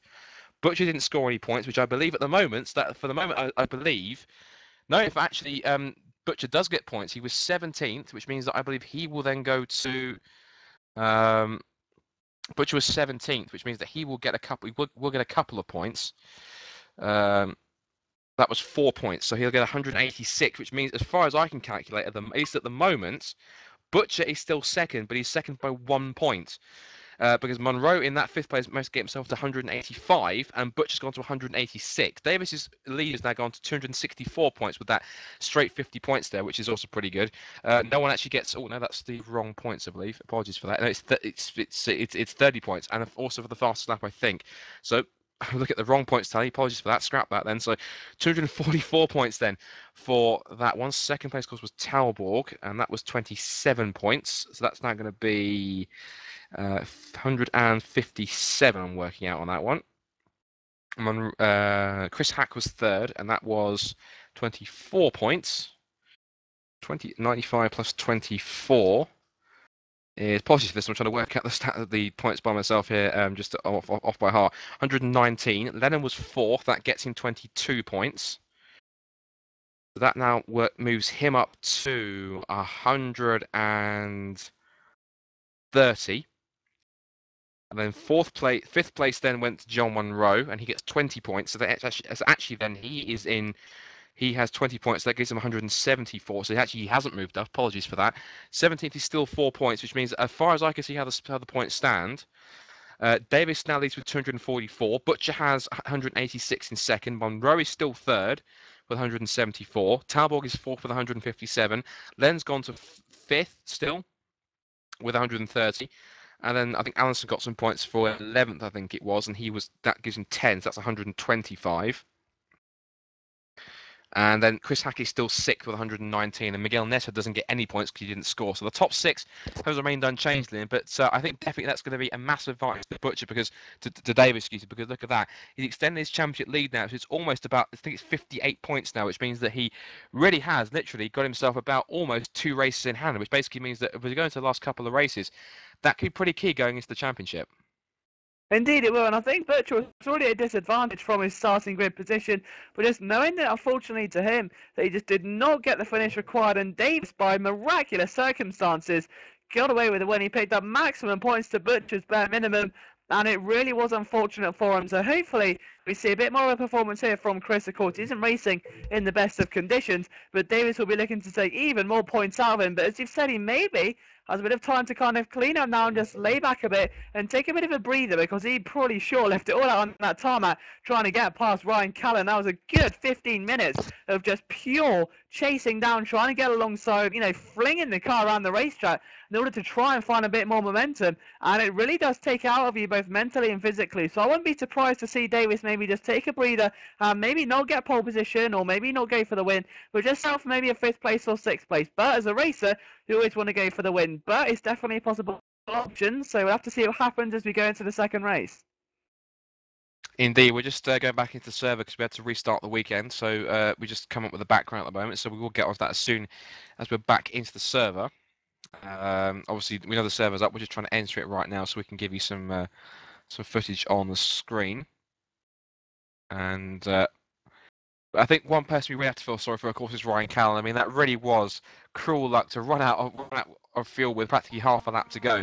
I mean, to come back after you originally exited the series, to come back and then to end up with something like that happening. I mean, that's got to be heartbreaking because essentially, I don't think Callan deserved that. He put in a very hard, very solid effort up front. He was battling all the while, and for that to happen on the last lap, really, that wasn't deserved. I think really Callan was definitely, if he'd stayed up at the front, that probably would have been a deserved victory. Do you agree?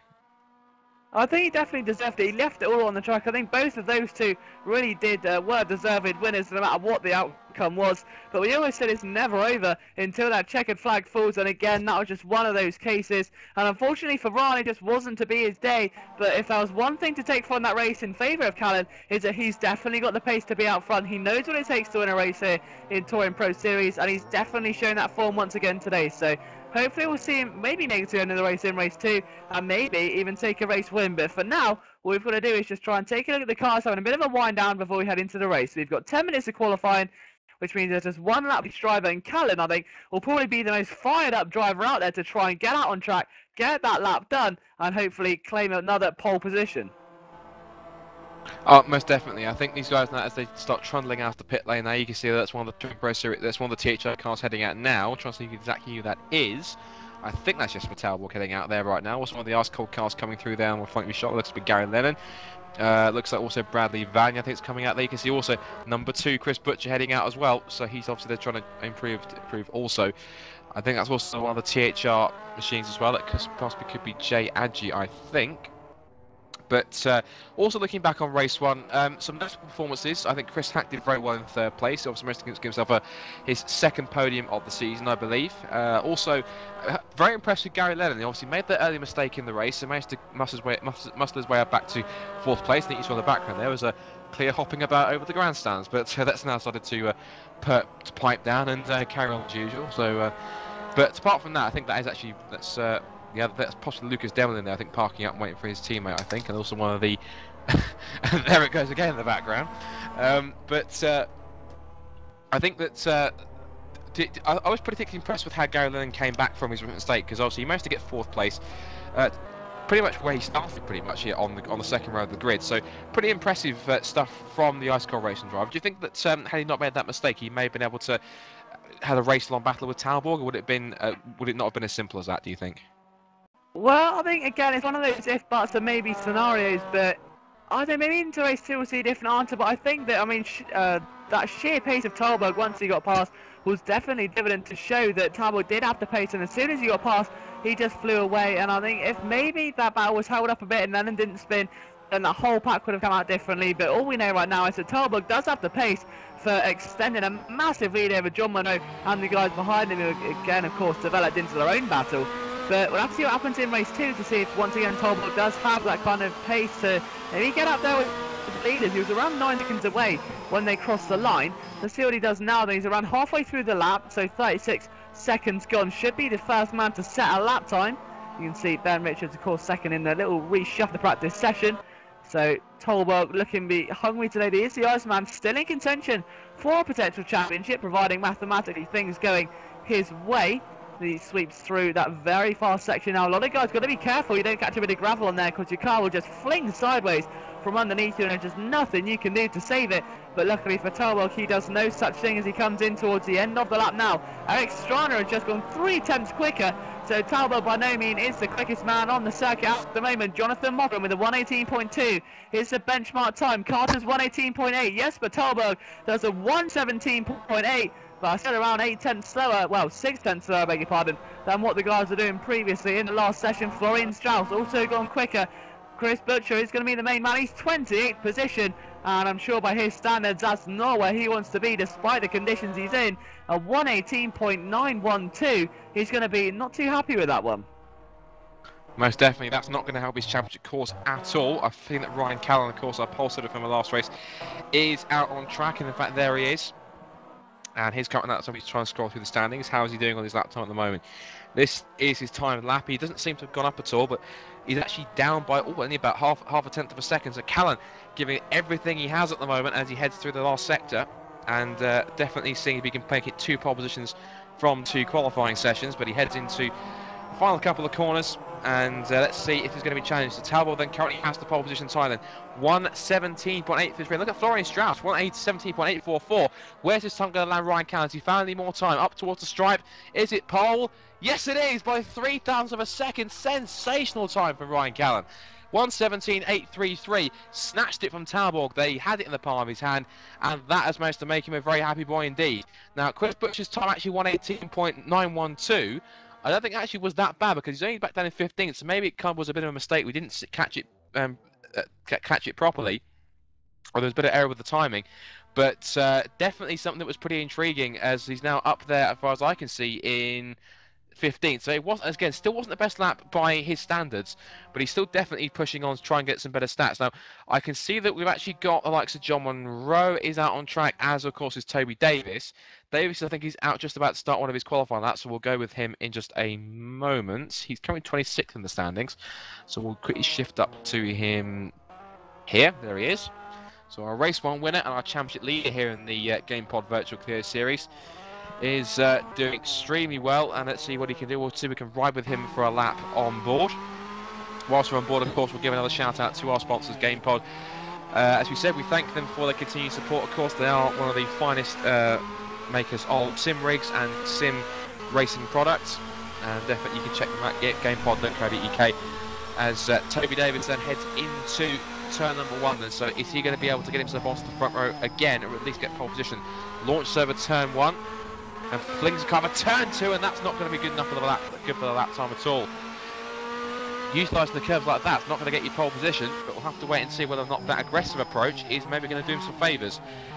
Route turn 3, avoids the little anti-cut curb on the inside, uses the exit curve there very nicely, out of Parabolica, down the back straight as he heads towards turn 4 and 5 at the end of the first sector, into this little sequence of S's here, and bit snake had to correct there into the entrance, and he goes into the end of the first sector, and where's it going to place him?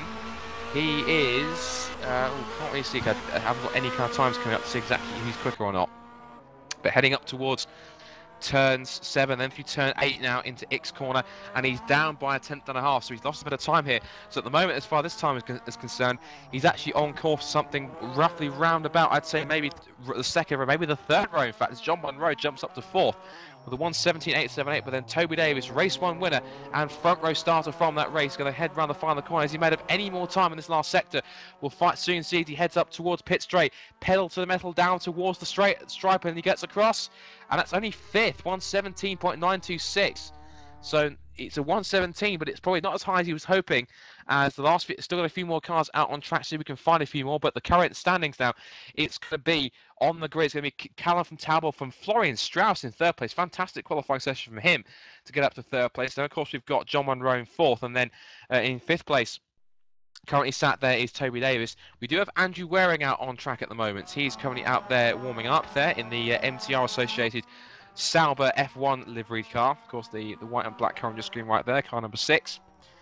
Where, of course, as we said, had that drive-through penalty for jumping the start, despite the fact he started on 3rd on the grid, and fought his way back up to get himself at least into the top 10. So we'll see exactly what Waring's got here. But go back to that lap there for Toby there, Liam. I think really it was the first couple of corners that hurt him the most, because he just seemed to attack them too much, and that's what unsettled the car. I think roughly that's what lost him all the time that he was looking for. So I think really if he hadn't attacked as hard as he did, he may have gained a couple more tenths and could have even taken pole position in this session.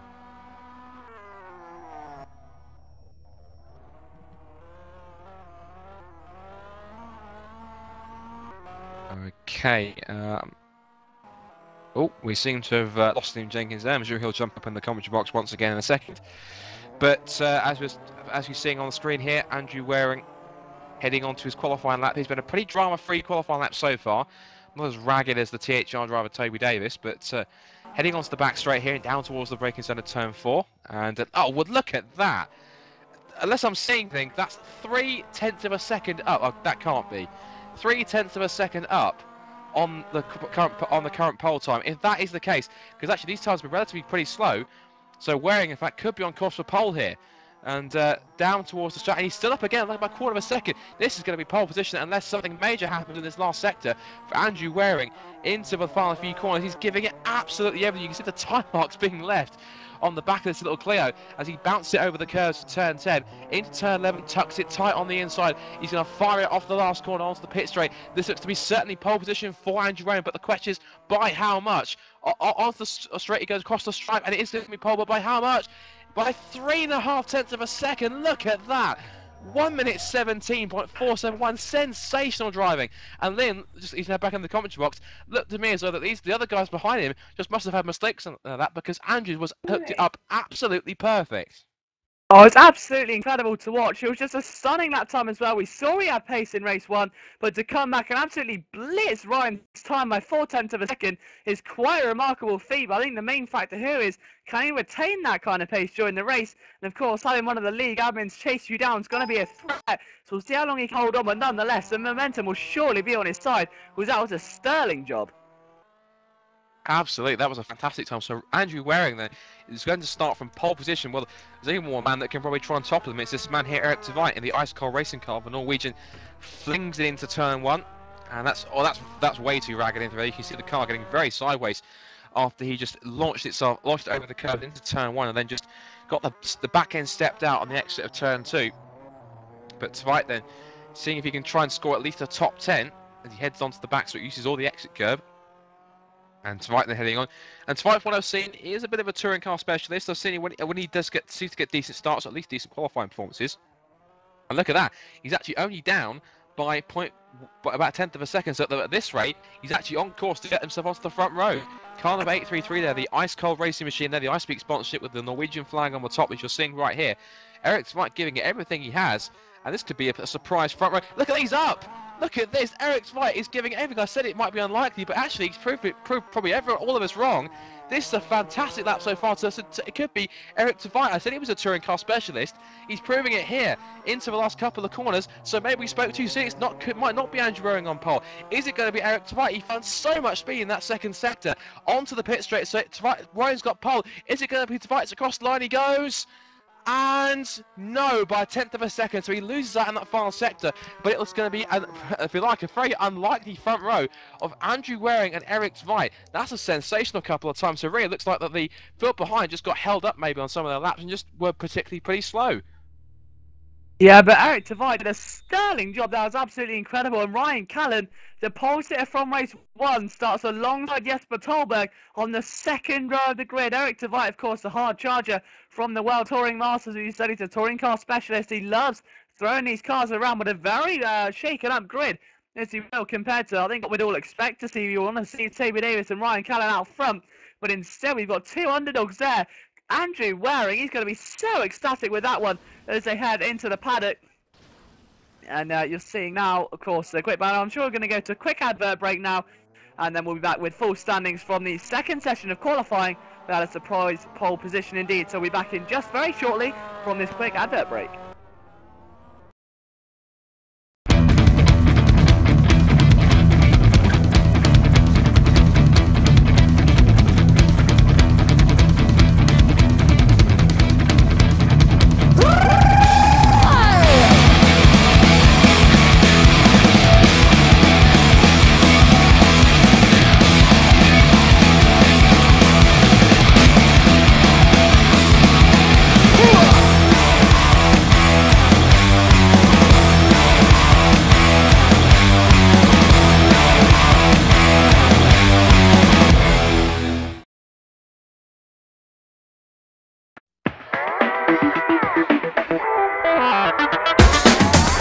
GamePod, the ultimate race rig for those serious about sim racing, puts you in the driver's seat with all the controls at your fingertips.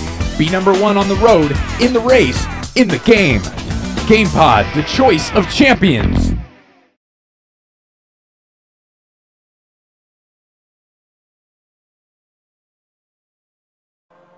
And welcome back, everybody, from a short advert break to go in towards the standings from what very was indeed a very important session of qualifying, which saw Andrew Waring took a fantastic pole position. Now I'm sure a lot of teams will be looking out for that one, because that was definitely an unexpected pleasure for a lot of the drivers. Eric Tveit sits alongside him again, an underdog there in P2 for Ice Cold Racing.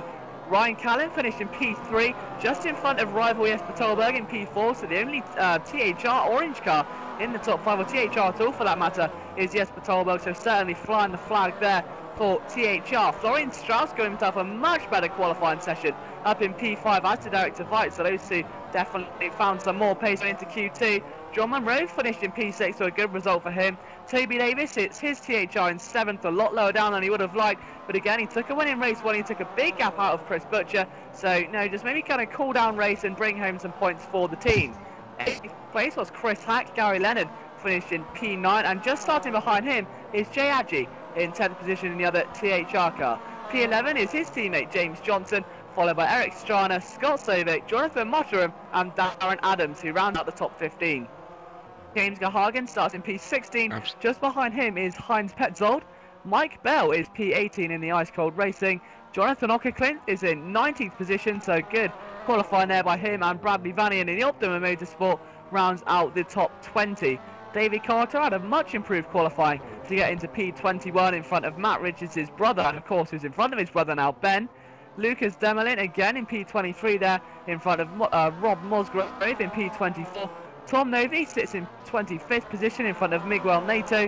Andy Roberts lines up in P27 in front of Ben's brother Matt in MTR Racing. Alejandro Fernandez starts in P29, and 30th is Matt Emmons, and the man who lines out the rest of the field. So we've lost a few cars, but 31st place on the grid is Bjorn de Haas. So it should shape up to be a good race. We're into the final minute of warm-up, or cool-down now if you want to do the opposite of it, but nonetheless it's surely going to shape up to be a very good race if the last one thing to go by.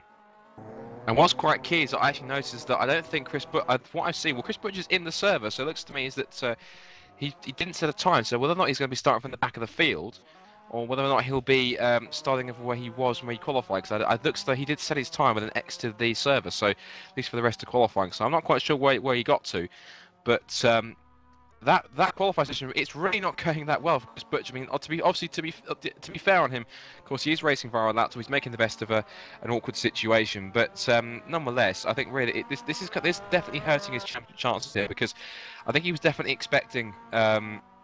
He was hoping at least did a little bit better. From what I saw, the pace he was setting in practice, he definitely had some pace about him, and he was definitely trying to carve his way through the field after the mistake that happened last time. It becomes the end of warm-up now. Just looking at Jesper Tolberg, he will start on the second row of the grid alongside Ryan Callan. But I think that maybe Chris was maybe expecting a little bit more from this weekend. But again, it didn't only scored literally a small handful of points rather than the big chunk of points that Toby managed to secure himself, 30 big points, plus also another point for the fast lap of the race, because I presume as we now go into race weekend now. Then, so we're going to quickly just go ahead and we'll look at the. Just quickly go forward here to make sure we've got the right car. We'll go through. And we've got the front of the grid, so we can. Apologies for this. Quickly just popping through, so we've got the right cars there, and we're going to look forwards now. And you see they're on the grid, then lining up for this second race here, round 5 of the 2012 GamePod Touring Pro Series, Virtual Clio Series here at the Varano circuit. And you see there on the front, it's going to be Waring on the right, Dwight on the left. And it's going to be Callan and Talbot behind Strauss and Munro. Here come the lights then. So is it going to be possibly a win for Waring or Tveit? Will it be with THR or Callan? We'll find out right now as the lights go out and off they go. A couple of cars moving into the middle there. Looks to be an equal start then for the two cars at the front of the grid. And here comes through the middle Ryan Callan. Is he going to try and squeeze through the pair of them into turn 1? Answer is no, he's not. He's going to hold on to third place for the moment. But he's going around the outside. Look at that for second place. But Tveit squeezes him out and holds on to this. It's now the TPS cars have got the inside line almost for turn number 3 into parabolic, and it's still going to be Waring leading. Cars going everywhere. That's Florian Strauss going to go around the outside, I think, of Jesper Talborg. That's right, yeah, it is Talborg, and Davis going to slot in behind him. So at the moment, from what I can see, everyone's got through pretty clean so far in this first lap, but it's Waring leading from Tveit, then Callan, then Talborg. Looks like they've all got through pretty much, apart from there's a bit of a position change there. Davis is at 1 spot to 6th place, so he's got past Gary Lennon. But they're heading through the first few corners. That's Munro off wide. There's several cars, Nick Warner from the back one, I think. But that was probably just some lag on the screen, but they were funneling through turns 6 and 7. Look at this fantastic freight train of Clios as they head down towards the X corners. And you can see there, Waring is giving it absolutely everything already. But just look back now on the rear wing cam, you can see here the chasing pack now, as you've now got Tveit holding off Ryan Callan. He's trying to poke his nose up the inside through the first couple of corners. And over the curves they go. Strauss having a fantastic start there up in 4th place in the 360 racing car as they head on to the pit straight once again. So no jump start hopefully for Waring this time. He will lead them across the stripe from Tveit in 2nd place. Then for Ice Cold, then Callan for TPS. Then it's going to be Strauss 4 for 360. Then it's going to be Talborg and Davis together, the 2 THR orange cars. And looks like I think Talborg's trying to go around the outside of Strauss into the first couple of corners. Hasn't made it stick. Davis is now hopping over the curves. Big sideways moment off turn 2. And a couple of cars sideways, side by side again. It looks to be that is Scott Sobek and Jay Adji, another of the THR cars, into turn number 3. And Adji has the inside line, and he then slots himself into 9th place now. And they've got Chris Bell and Mike Cat. Chris Hack, and that's Eric Strana running wide. He's battling with James Gahagan and Darren Adams. But again, another pretty clean start from these two at the moment so far. It doesn't be any kind of major shenanigans already, but it looks like Waring from this time, no jump start, and he's trying to assert his authority already. So there's a car going wide on the grass there. That's just some lag as well again. But Liam, decent start from everyone, and actually the front 3 is starting to try and pull away from this lot because of the cars behind. Indeed, though, as you can see there, just behind that was Toby Davis, I think, just trying to get in front of his teammates. Talbot tries to pile on the pressure to Strauss, and they both THR going at it as Jesper Talbot tries to fend off his teammate. Davis, hungry for a second victory, passes him with a fantastic manoeuvre there as the field flows through. But there are 2 separate trains now, as you said. You've got Waring, Tveit and Callan pulling away from Strauss, Davis, Talbot, and then the cavalry just behind them of Lennon and Munro. But nonetheless, a fantastic start by all parties. No major casualties, as we said. You take a look on board there from Andrew Waring, taking a look back at the very, very angry view there of Tveit, and a very, very well looking man. He's looking for revenge. Is Ryan Callan? He's been stripped away, I think, of a race win is the only way to put it, and he'll be looking to try and get some retribution here today to just try and push that TPS car back up into his rifle spot where he thinks it belongs on that P1, and to maybe just try and put himself into a bit of championship contention. Toby Davis down in P5 at the moment as the rest of the field flow through, but a very clean start by all cars involved so far compared to the race 1 start. Absolutely, look at this, literally nose to tail bumping and boring out of turns 4 and 5. There seems to be a separate pack of 7 cars. Look at them, they're going pretty much together as one. This is a sensational start here to this race here. Cars all together on the start of lap 3. As that's right sideways, there's more cars sideways. That's Strauss sideways into the wall. And I think he outbraked himself. We'll probably see a replay of that in just a second. But we've got a couple of cars going side by side. That's Davis and Talbot going side by side. And let's see if we can get a replay of that. Exactly what happened to Florian Strauss, because I need to see exactly how that happened. Now, looks to me, this is a replay here. Now, Strauss, they see Twite that got sideways, and Strauss, to me, looks like he just outbraked himself. It's difficult to tell whether he got a nose. Just so we can get the back end bumper here. Oh, that was Davis. Oh, that's going to be interesting for the stewards, because that, to me, looked like Strauss was hit from behind by Davis. And I wonder if that's going to come back to haunt our championship leader later on. But as we look back here, and we've got a battle going on for 3rd place. So that is Davis. They're going around the outside of Twite. Can't make it stick. Now Lennon's going to try and tag on with him. Look at John Monroe. John Monroe's come from, if you like, absolute nowhere. 7th place battling with Jesper Talbot. They're almost literally touching banging panels down towards turns 4 and 5. As they head in, Talbot holds on to 5th, 6th place. There's Talbot, number 19 there in the Demon Tweaks THR car, and number 24. Then car 22 behind there is Jay Adji, having a fantastic run so far in 8th place in another THR machine. He's getting up to try to help his fellow sister teammates at THR. Definitely doing a great job to see if he can get himself into the mix. And there's also, you're seeing there, that's also Scott Sovic behind. He's a Norwegian driver, but you wouldn't think a bit of his accent, because he does actually sound Scottish. But nevertheless, he's definitely having a great run in 9th place, with Mike Bell running out the top 10. But Andrew Waring having a much better run than he did in the first race. Remember, we started 3rd, dropped to 7th, then was judged to have received a jump to start and got himself a drive-through penalty, and actually sets the fast lap of the race. That's duped by Callan straight away, 118.035, as they head into turn 1 for the 5th time on start of lap 5. Seeing there, Twite in 3rd, Davis 4th. Lennon's now holding him station in 5th place now. Talborg is in 6th there, just fending off, as you can see. They head into turn 3 once again.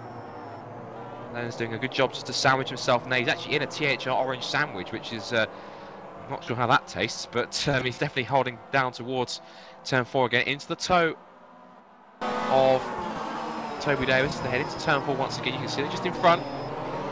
Waring and Callan very close to each other, and they're all stacking up behind each other again now. Cap to the front, as you can see there. Look how close Davis is. Like, he's literally shoved the front bumper of his car right underneath the rear wing and the exhaust of Eric Twite's cars. The 2 Ice Cold Racing cars definitely on a fantastic run so far. As you can see here, Callan getting very ragged on the exit of X corner.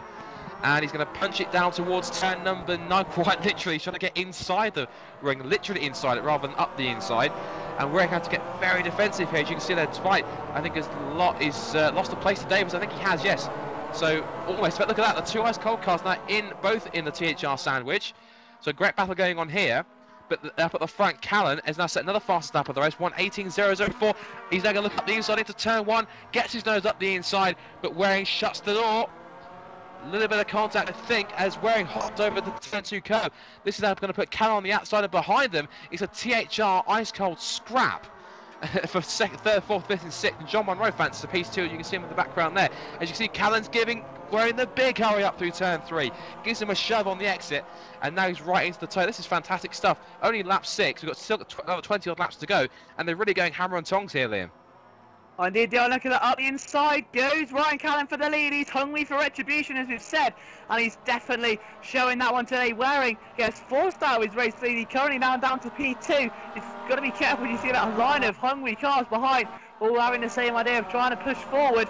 You take a look at there, Jesper Tolberg still being pressured there by John Monroe. As you can see now, trying to look up the inside of Eric Tveit. That's a bit risky. He's going to push him nearly off the racetrack, off the racing line. Jesper Tolberg has the inside. Monroe trying to get his nose in there. Tveit somehow holding on around the outside. Monroe may try and sneak through here. Yes, he does, just.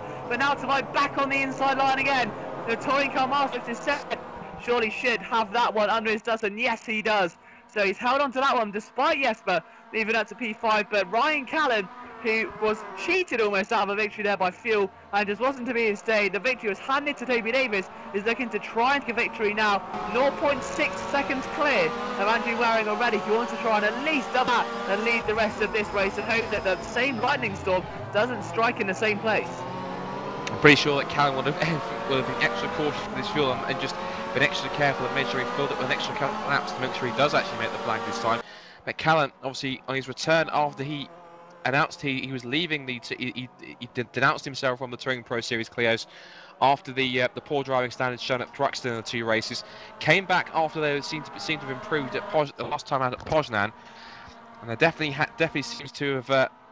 That definitely hasn't lost any of his speed. But this is quite intriguing because we need to watch for third place man just there, Toby Davis, third car in shot, as Callum gets very sideways on the exit of X corner there. And the front 4 are starting to pull away a little bit here because now Talborg's now leading his own separate group.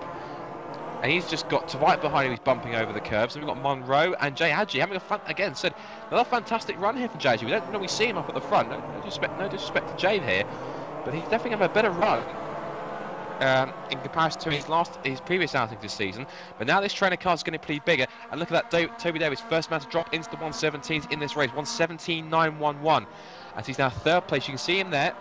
Camera's focused on him right now. They're in the middle of the 2 cars there, middle of the shot. Toby Davis, as you see there, Callum in the TPS car leading from Andrew Waring in the Sauber liveried black and white, grey and white machine in second place. There's Toby Davis in the silver, black and yellow car in third. Then the Ice Peak sponsored Ice Cold racing car of Gary Lennon giving chase down the back straight towards turn 4. And I think that they're trying to get a bit of a tow. And you can see there, Davis seems to have his car set up very much so just for that front end to really get in there, to be put oversteery. So the back end just break loose there to the middle of turn 4, but a bit of oversteer and a boot of throttle managed to handle that oversteer as they head up towards X corner once again for the 8th time as Callum turns it in. Waring follows suit. Davis now having to fend off from the Scotsman Gary Lennon, who I've seen before race, and he's actually a pretty decent driver. And Gary Lennon, of course, remember, he actually scored, I believe, his first 2 victories ever in Touring Pro Series last time out at Poznan. So he's definitely now a race winner in Touring Pro Series. Took him long enough, over 100 races he's done.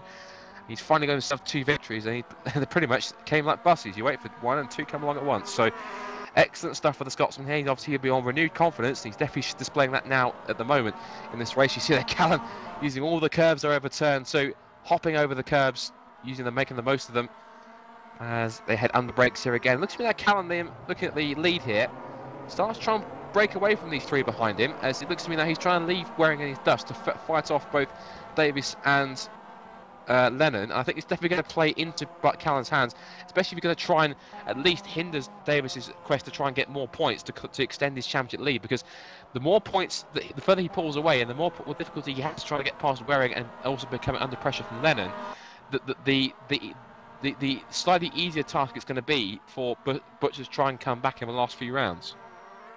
Yeah, and I think that it's going to be quite crucial now for Andrew to actually try and hold up Toby Davis a bit, because he knows that Toby Davis, of course, as soon as he gets in front, he's going to, unfortunately for Andrew, pull away. And you can see John Monroe there. Currently P7 will be hungry for more as well. But for Ryan Callum, from his perspective, he just wants to try and extend that gap, knowing that Toby will be his closest competitor. Is around 1.5 seconds away, being held up currently by Andrew Waring, who's doing a great job of holding that lead at the moment. If Andrew can hold him up for long enough, you can see it's already extended 1.6 as they cross the line for the 10th time in the second race. Callum should be able to kind of run away into the sunset, if you will. But it'll be looking, this should maybe restore his faith in the clean racing of this league, and maybe could see him return for a few more, because he's definitely showing no lack of pace, because it all looks a bit on the grass there. But nonetheless, Callum doing a great job out there at the moment to try and take a victory today, as Davis, so once again, looks to try and stop him.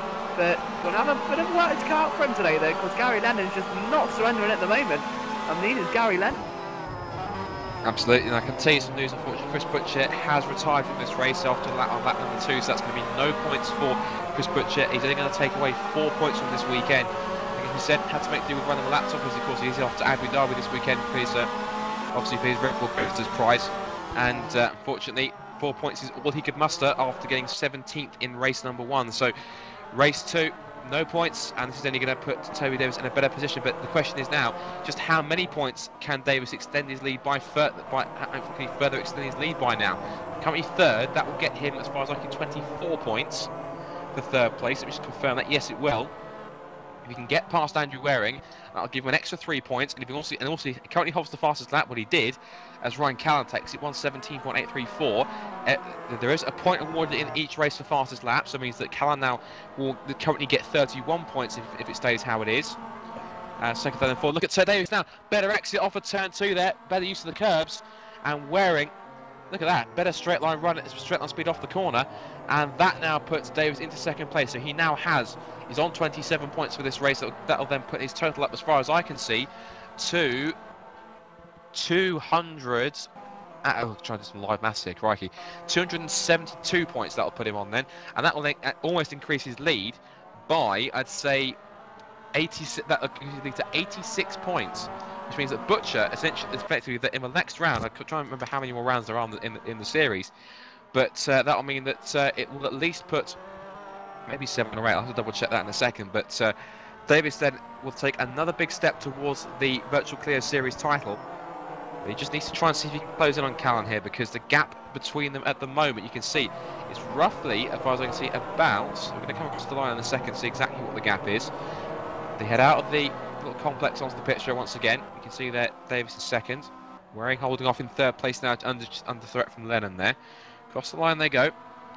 And the gap is not coming up here. It's 2.2 seconds now, so the gap is 2.2 seconds on my monitor anyway.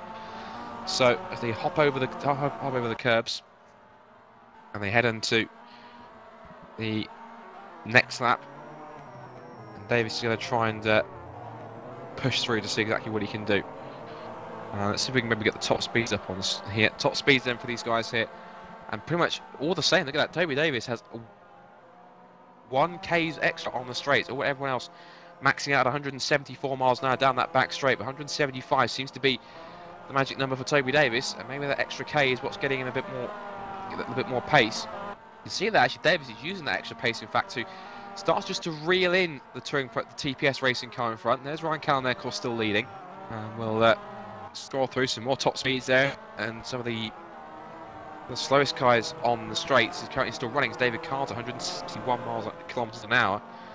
Miles an hour. They'd be pretty rapid clears if they're doing 171 miles an hour as they head then into the next lap, onto lap number 13. So we're coming up to half distance in this race then.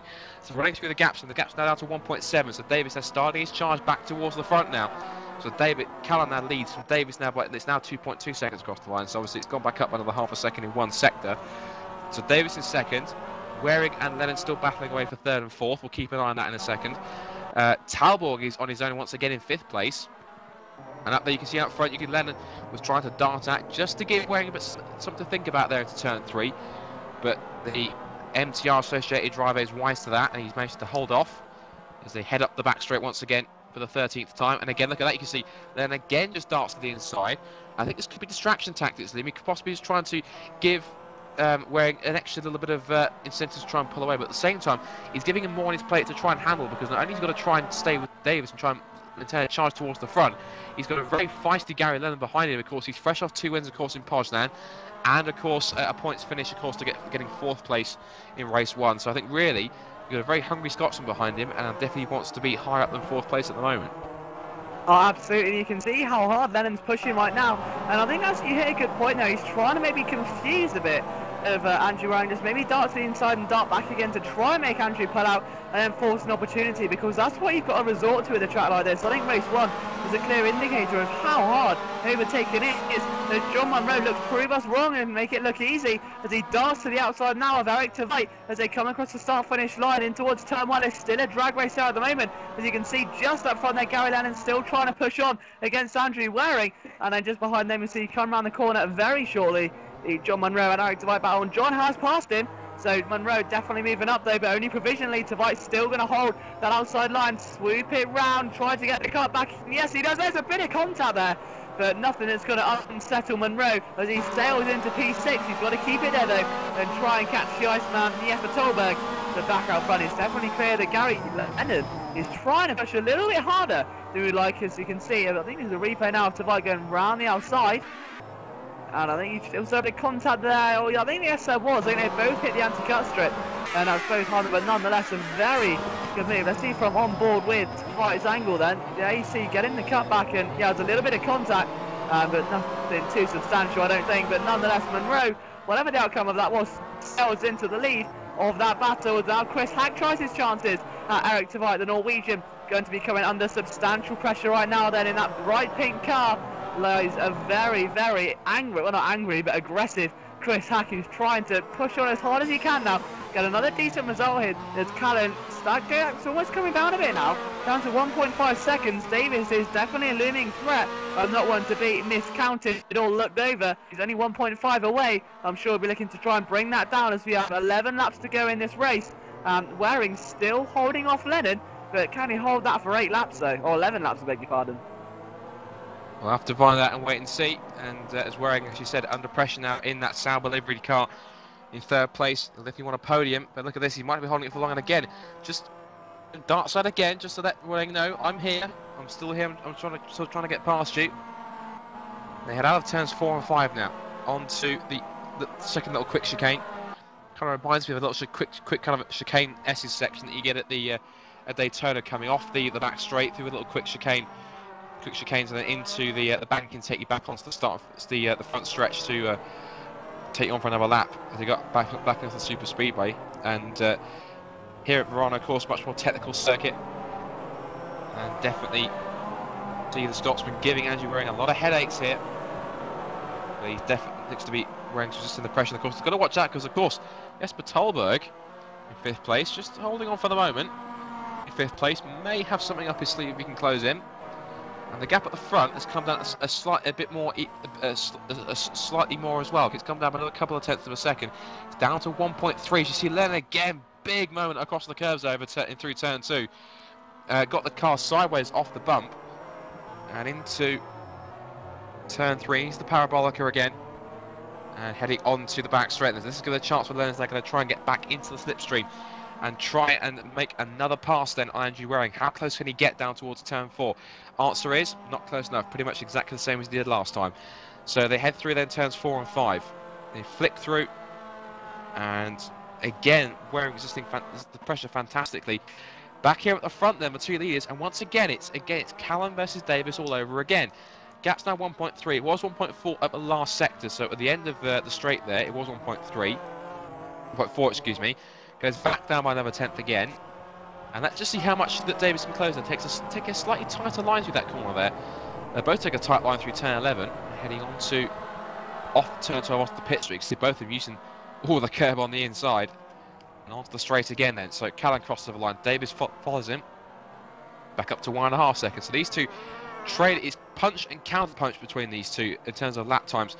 They really are just match each other at the moment, and Callan so far seems to be looking to try and cement this victory that he was effectively meant to have in race 1, and of course got taken away from him after running short on fuel. As now we're looking at Waring, he's again under attack from Eden, and you see behind there Talbot closes up and almost loses the back end of the car in the process, and under braking for turn 3. So Talbot, our resident Iceman, if you like, he's our own Kimi Räikkönen, as he doesn't say much, but he, as I said, lets his driving diva talking. Down towards turn 4 here. And you can see that all 3 of them going through as one pretty much. We're in 3rd place there in the Sauber livery car, number 6. Car 31, Lennon holding on in 4th place, hopping over the curves there. Big sideways moment almost from Lennon there, managed to gather it together. And Talborg there, car number 19, just menacing here. We're going to quickly just go look at the back here from Lennon's car, and there's Talborg there that you can see. He's definitely giving Lennon something else to think about rather than trying to pass Waring to get onto the podium. But how much? And did you look at the inside? Absolutely. No, sorry to interrupt you there, but I thought we were just going to go for a cheeky manoeuvre there. But again, we all know Jesper too well. We're trying to thin too, Stu. He's a very accomplished driver here in TPS, to say the least. And the last thing that we'd expect from him is to do something a bit silly a bit early on in the race. Of course, we're on lap 18, and I didn't want to see him anything throw away just yet, but what he's doing is just parking the car there, maybe waiting for the mistake to come to him. But as for Gary Lennon, what I think he's doing, he's always being like a boxer and just throwing those body punches. Know what they do in fact, and just trying to make those overtaking manoeuvres. He's just not necessarily making him sick or in essence knocking the boxer out, but just keeping on and keep wearing him down, tiring him out, and eventually the other boxer gets tired and an opportunity arises to finally get that move done. So let's see what he can do now then as he looks to the inside. Is he going to make it stick? No, he's not. But nonetheless, there's a very good drive here so far by Gary Lennon. So wouldn't be too long as expected. So a bit risky there because the time is of the Aston Talberg. Definitely getting a bit frisky now because he just had a bit of an off track there. Not want to harm his lap time too much, but it will maybe give Gary Lennon a sense of motivation because we all know that Jesper Talberg is a human and not some sort of alien breed that's just genetically bred to do some sim racing. So we'll see what Talberg can do here though. Gary Lennon definitely not fazed by the oncoming pressure as they're going towards the end of this race, and you can just see this is actually genius what Talberg's doing here. He's just not parking the car. We've got a great view from Andrew Waring's car, but he drives it in such a beautiful manner though. He just doesn't start darting for those manoeuvres. If I was any other driver in any other league, you would see maybe that car slip up the inside, but not Jesper. He does it in such a way, just gently presses the brake pedal so you get as close as humanly possible to the front of the car in front of you. You can see that almost a bit of an advantage there for Andrew Waring as Gary Lennon drops a little bit there, but nothing too much just yet. See Talberg nonetheless applying that pressure. I think this could be a bit of a long afternoon. We've seen this before with the Davis and Callum battle in race 1. Passing is one thing, and it's very hard to accomplish at that. So you can see back to the battle. That's down to 0.3 seconds with 1.5 a few laps to go. Where has that lead gone? Toby Davis is just chipping away at that rock of a lead that Callum has established, and I'm sure this battle is going to go right down to the wire. It's race 1 all over again, but hopefully without the trauma that we experienced last time. Here comes Toby Davis, and to try and take a second race win, that we've got to be certain that Callum is not going to let him run away with. Absolutely, this man in real life races a 250cc supercar, and he definitely knows how to handle something that's small, light, and very nippy, and he's definitely showing that now. But whereas the kart's rear-wheel drive, this is front-wheel drive, but still, this thing handles like a big go-kart. He's definitely showing exactly how much his expertise behind the wheel of one of those little supercarts is benefiting him here. The gap is now 0.4 seconds. I was watching that just in the back, just out of the corner of my eye, whilst we're looking at the battle for third place. And Davis now seems to have found the pace. It's kind of slightly a reverse from race 1, where at this point in the race, Callum and Davis had a bit of a moment with each other, where they kind of gone over the curbs. You see Davis again, he's kind of using the oversteer just to turn the front of point the front of the car into the corner, so he gets enough. He rotates the car enough so he can get the power back on, and get the straightest run out of turn 3 as they head down towards turns 4 and 5. Then, and again he's doing it here. You can see just got some opposite lock in towards turn 4. And looking back quickly for the battle for third place, it's still going on. As now, look at that Lennon still can't get past Waring. Waring's doing a fantastic job. Remember, this guy started on the pole. And as for his front row companion, Eric Tveit, well, let's see where he is. He is back here, 10th place, battling with Darren Adams for 9th. He's in the middle of a 5-car scrap for the lower rungs of the top 10. He's got JRG in the number 22 car, Eric Strachan number 71 behind. And then he's got Scott Sovic in the number 13 car, the Optima Motorsports car with the British Heart Foundation sponsorship on it. We look forward here, that's Chris Hack and John Monroe having a nice little battle for 6th. And still this manic battle going on for third place between these three. Talborg for THR, and Lennon for Ice Car. I think he may have a try. This may be his chance now down towards the chicane here, but again, Waring blocks him off. Hopping over the curbs again. And Waring using all the exit curb as much as he can. This is now Lennon to the outside. Will he try it around the outside this time? Will he switch back? No, he's going to try and brave it around the outside. He's a brave man if he can try and pull that one off, and he almost does, but Waring parks his car right on the exit, on the outside of the Parabolica. Now it's his chance. He's got a great run. Now he's up the inside down towards turn 4. Will he be last of the late breakers? Answer to that is yes, he does. And finally, what a relief. He must be actually thinking, thank God. Well, he almost does, but look at that. Waring comes straight back at him on the exit of turn 5. They're side by side through 6 and 7 over the curbs. And Waring having none of that whatsoever. And then look at Talbot up the inside into turn 8. Into X corner. Talbot thinks, I'll have a piece of this. I've been sat behind you guys for enough time. I'm going to try and get myself into the fight right now. And he's going up the inside and then into turn number 9. But not quite. Lennon covers him off. And now this time Talbot really is looking feisty here. He's driving with the tenacity of Kimi Räikkönen with a very cool head, and he's definitely showing what he can. Look at that. And then again trying to get up the inside, and gives him a slight bit of a nudge, I think. But Waring's holding him off, so the battle now has gone up at the front to about a second into the last 5 or 6 laps of this race. In fact, we're on lap 22 of 26. So really just got 2 things to consider here. One is that Davis really has to try and turn it up, and if he's going to make a move to make it 2 wins from 2 here at Varano this weekend, he's definitely going to have to try and turn it up all the way to 11 to try and get himself into the lead. And back with the guys battling for 3rd, these 3 are going to be battling all the way up to the flag, Liam. Oh, I think they will. Definitely leaving it all out on the tarmac right now, and that was some ecstatic racing that we saw there. Definitely edge of the seat stuff, and still Andrew Waring comes off in P3, but I think Lennon's got to be careful if he goes for another assault like that one, because this time around, Jesper Tolberg is closed right up on the back. Then look who's drifting now, not too far away. There could be a looming threat if anything can happen. Chris Hack, currently outside the top 5 at the moment, but would love to get his nose in the front of this battle and join that top 5, and maybe you didn't get past Jesper Tolberg with 4 laps to go. I think we can take a message from last race. Anything can happen until that flag falls. So I'm sure nothing can be taken for granted right now. As you take a look at Darren Adams, bringing along with him Eric Tavai, Eric Strand, Jay Adji and Scott Stovic. So these guys keeping each other in very close contention indeed. And I'm sure that's only going to heat up as the climax of the race closes in. Right now you can take a look at just behind there, Bradley Vanian started down in 20th up to P16, who's had a strong race so far though. He's come under a bit of pressure though. You can see the rest of the field just behind him there. But so I think so far that gap's actually... I think that's Richards. It was Richards and Vanian, just caught them on the exit of turn 8 there. Yeah, now Richards of course going to have to surrender all of those positions, and down the field he goes. And there you can see just in front of him, there's Lucas Demelin. He gets a bit of a cheeky nudge as well. And lucky to save that one. And that is the true meaning of touring car racing right there. And I'm, well, very lucky to hold on to that one indeed. But a very, very strong move there by Lucas Demelin as they flow through into turn 1 once again. And it's a very chaotic battle to say the least. This one, you can see again another bit of a cheeky nudge here. As you say, time is of the essence. We've only got 3 laps to go here. So that need of desperation almost setting in for a few of these drivers as we take a back look up front. Toby Davis, who's brought that gap back down now to 1.2, but I don't think it's going to be enough this time. Callan has held on very well indeed, but we'll have to see if Toby Davis can pull anything out of the bag, or is he still after another victory here. A clean sweep today will mean so much to him in terms of the championship, but let's see if he can pull it off. Who said the best battles are always at the front of the field? Some great racing down the back of the field there. Obviously, these guys always produce them, even though they're into the low rungs of the points, because points go all the way down in this series. They go all the way down to, I believe, 20th place they do. So obviously you get 30 points for a win, all the way down to 1 point for 20th place. So the top 20, we're all going to get some scores on the doors, at least in this second race. As again, we look to the battle for 3rd place, that final podium spot there. Talbot just a little bit wide on the exit of turn 2. Chris Hack very wide, in fact. Look at that.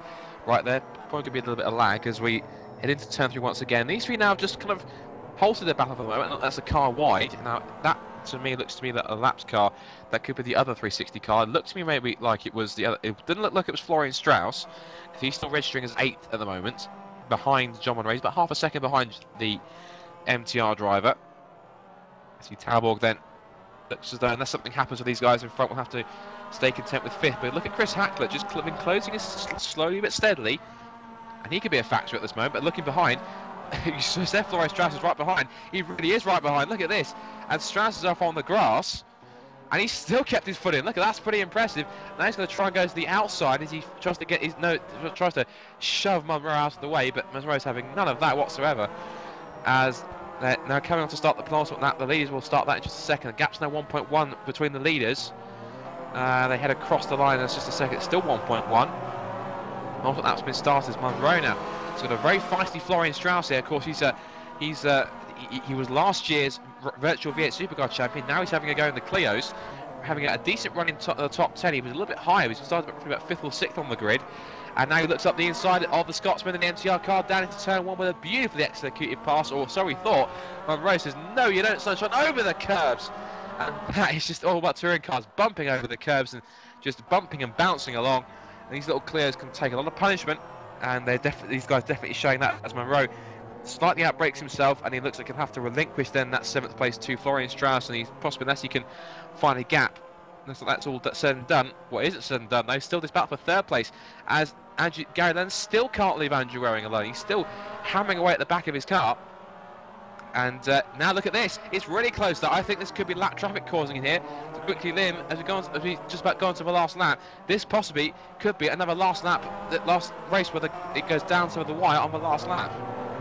I think indeed it could, as right now Tensor moves out of the way, but unfortunately for Callan, this does allow that gap to close. They come across the line for the penultimate time then.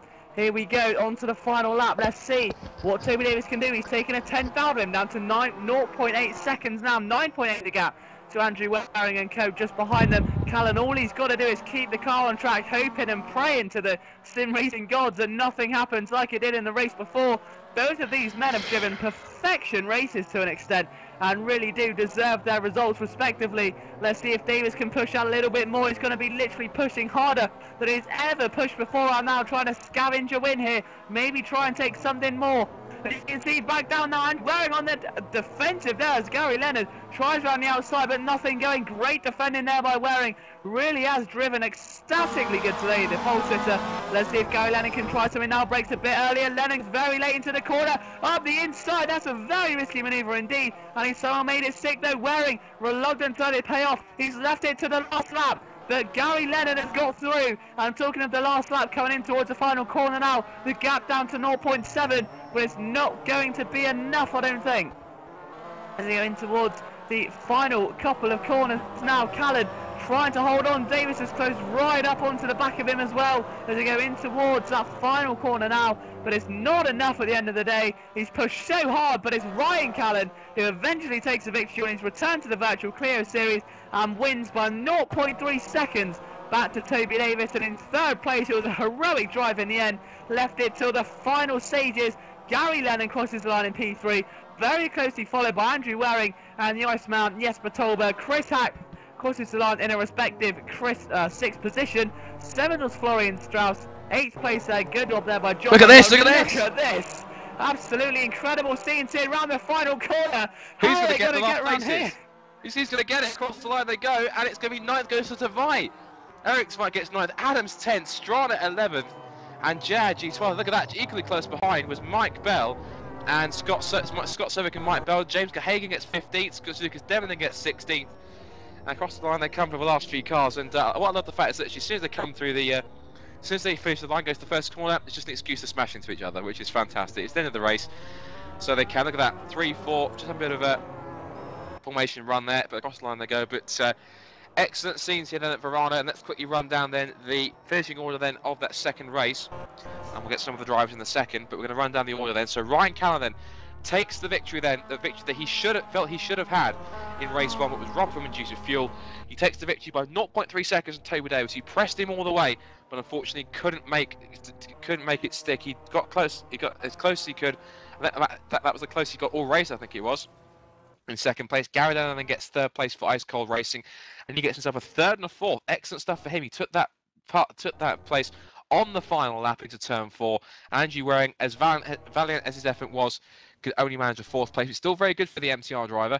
5th place again for Jesper Talborg. Well, no, it was 5th for Jesper Talborg to go along with his 2nd in race 1. Chris Hack finishes 6th for Core Racing. And then Florian Strauss gets 7th ahead of John Monroe. Eric Tveit scores 9th, despite starting on the front row of the grid with it, Andrew Waring. So none of the front row drivers get onto the podium, which is pretty extraordinary. And Darren Adams rounds out the top 10. Quickly running through the rest of the order, it goes from 11th downwards. It's Strana from Adji and then Sovic.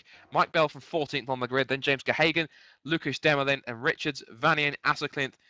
Then we've got Johnson, Richards, Musgrove, Petzold, Carter, Roberts, Fernandez and Matt Emmons rounds out the 27 cars that finished. If what actually the cars that didn't finish are as follows. They were Tom Noby, Chris Butcher didn't finish after 2 laps, Jonathan Mottram, Bjorn de Haas and Miguel Neto all out of the race. Okay, I think our TeamSpeak's being invaded by drivers right now, so what we're going to do quickly is just to go to one final commercial break. We're going to give a quick shout out to our sponsors, GamePod, and then we'll be back with hopefully the top 3 from each of the races, and we'll get some words with them, with myself and Liam. So stay tight for 2 seconds, and we'll be back in just a moment.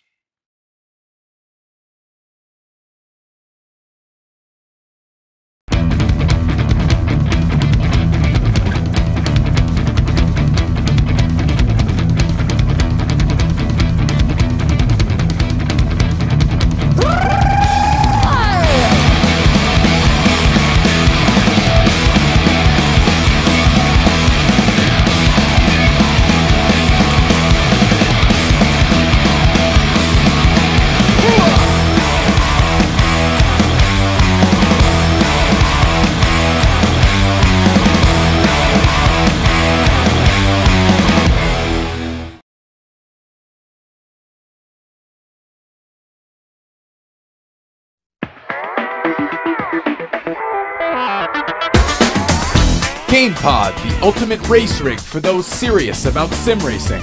Puts you in the driver's seat with all the controls at your fingertips. Be number one on the road, in the race, in the game. GamePod, the choice of champions.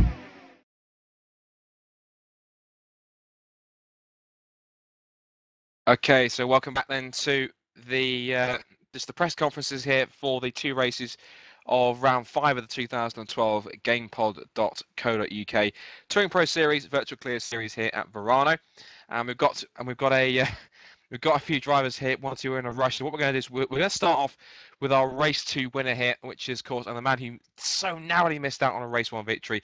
It's Ryan Callan. So Ryan, let's just quickly talk through that first race. You pretty much dominated it from the front, and then all of a sudden, with half a lap to go, it got taken away from you. From what I understand, you were short on fuel. So was it just a simple miscalculation?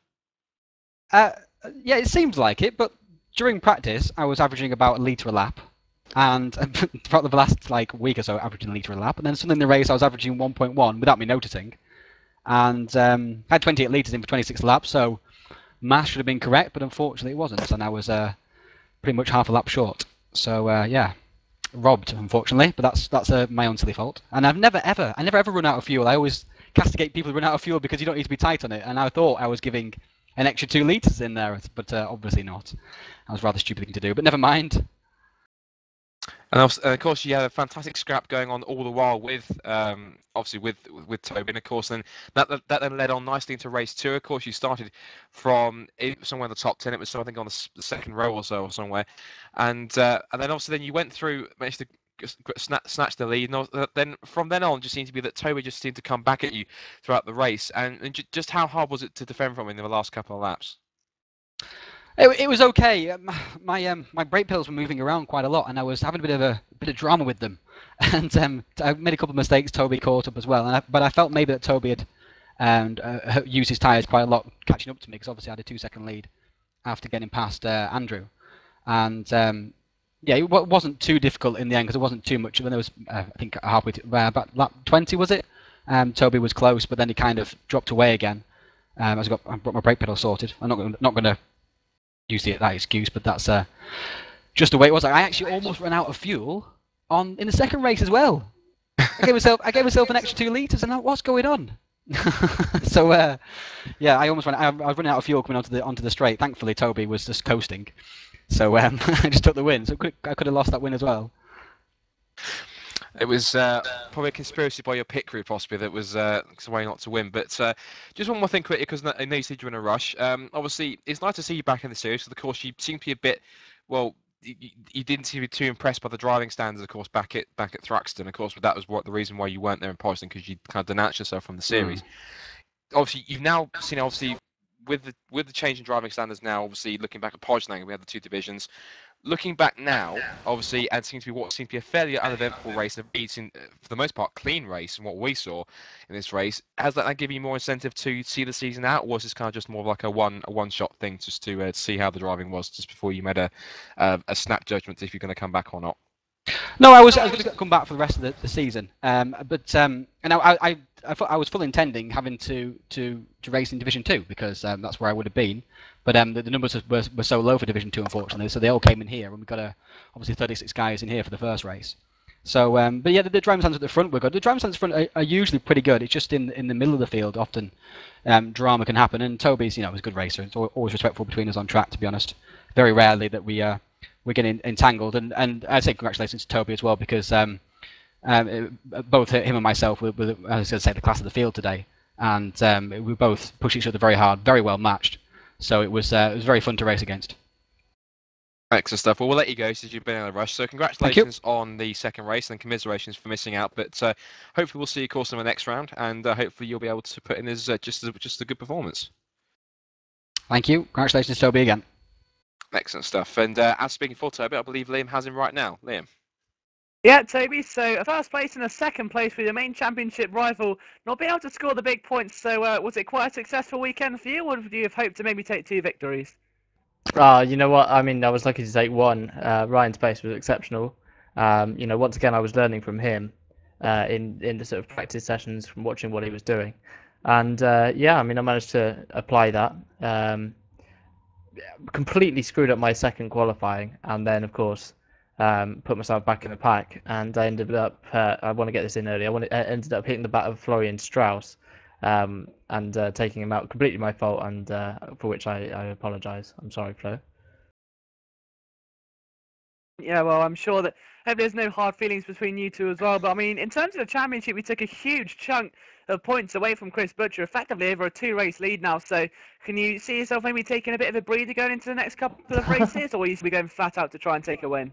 Of course, you know you don't let up now. I mean, I might take it a little bit easier in the races. In race two, for example, I pushed quite hard for a while trying to catch Ryan, and you saw my tyre wear was going sky high, so I just sort of backed off a little bit and just secured second place. And I'm probably going to have to do that kind of thing at Knock Hill, and I'm hoping to have wrapped up the championship by the end of Knock Hill. Actually, considering I think John Munro had a difficult day as well today, and he's third in the championship. So yeah, I'm definitely looking. I think at probably about a 60-point lead over Chris, maybe a little bit more actually.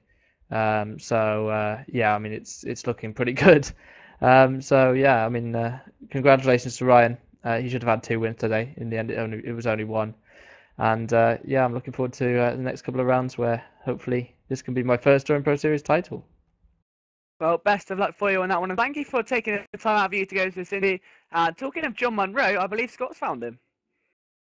Yeah, if John Rowe's down there, and just very quickly, just go back to the back of what Toby's hoping. I've actually done some calculations whilst you were talking there. Just quickly, Toby, I put you on 272 points. Of what I believe you have, because obviously Butcher, because Chris only got 4 points in race 1, didn't score in race 2.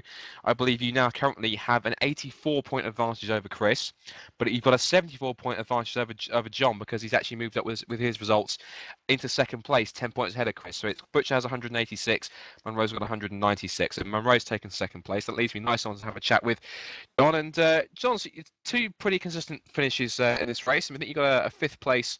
Oh no! At least you've got you finished both races in the top 10. So obviously, and as a result, you've now moved into second place as a result of Chris's misfortunes. Would you say that's a successful weekend, or were you hoping for more pace out of the MTR machine today? Well, the problem I'm having is you know the speed of the competition. I mean, I'm pushing just as hard in practice and putting in the amount of laps and trying to put together some kind of setup, which we're finding quite difficult at the moment.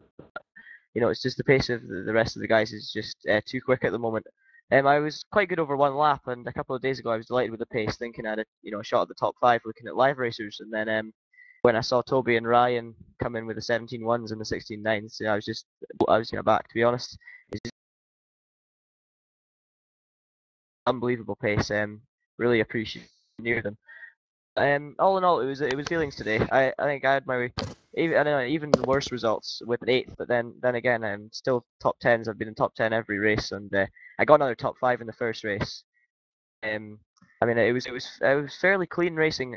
Sorry to Gary in the first race, seemed to get a bit sideways, and I hit the back of him and put him back a bit. So sorry for that. But apart from that, what I saw was clean racing, and it was good fun, and I enjoyed it a lot. I just didn't have the pace. Tire wear was just too much for me to handle, unfortunately.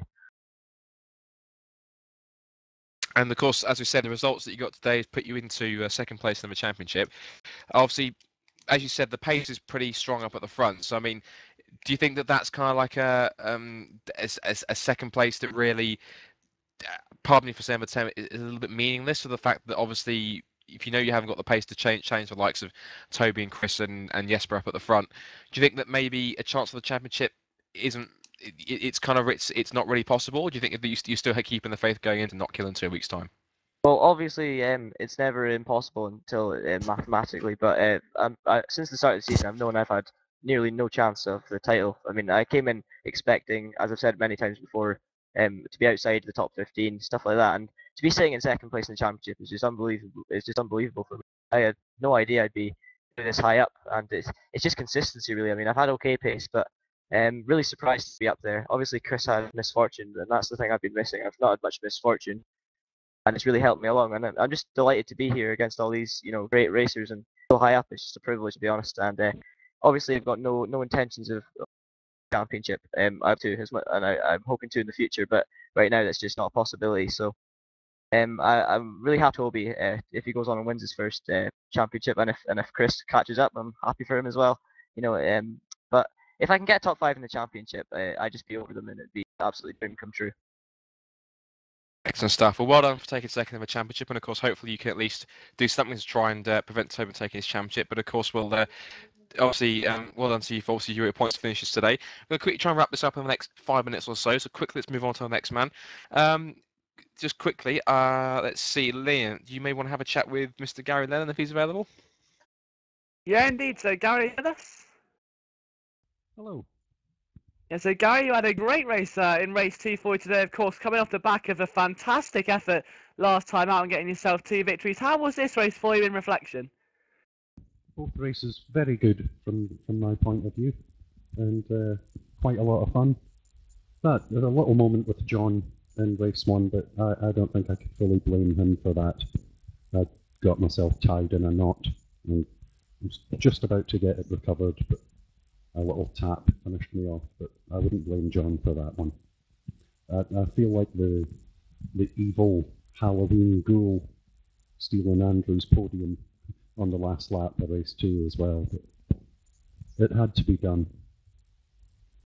I mean, obviously, you had an exceptional weekend as well. So, obviously, you know, coming off the bat, you had 2 momentous weekends, to say the least. You've got some very promising results. Do you hope to try and carry that momentum into Knockhill? Yeah, that would be nice to keep things back on track and try and recover the season from a fairly poor start, but I'm gradually rolling up to speed now.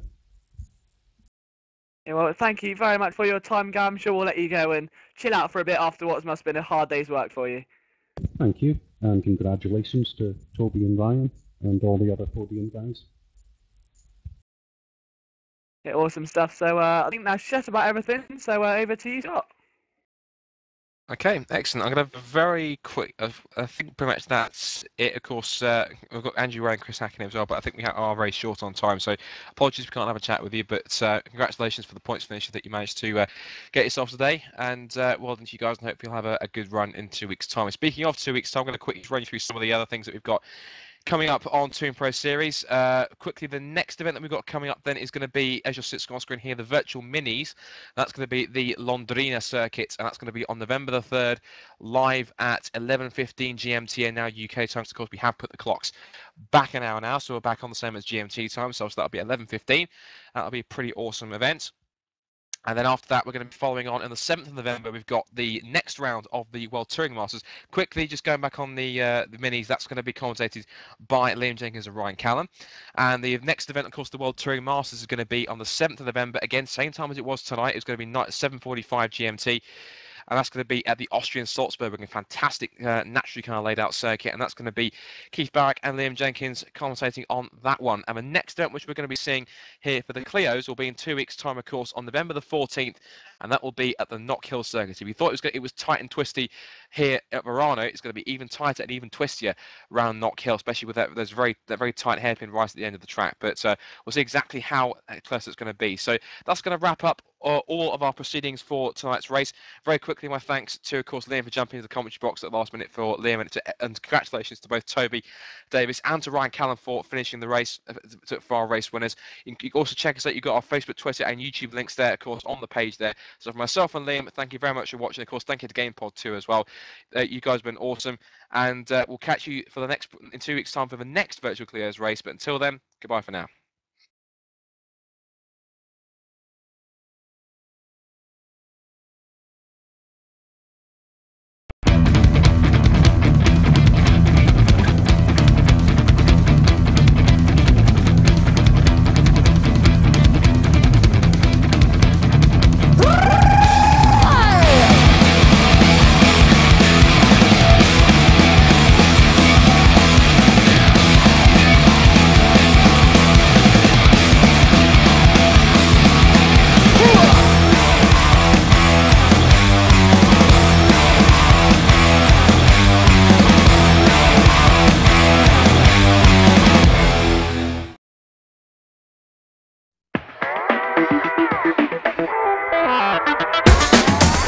GamePod, the ultimate race rig for those serious about sim racing. puts you in the driver's seat with all the controls at your fingertips. Be number one on the road, in the race, in the game. GamePod, the choice of champions.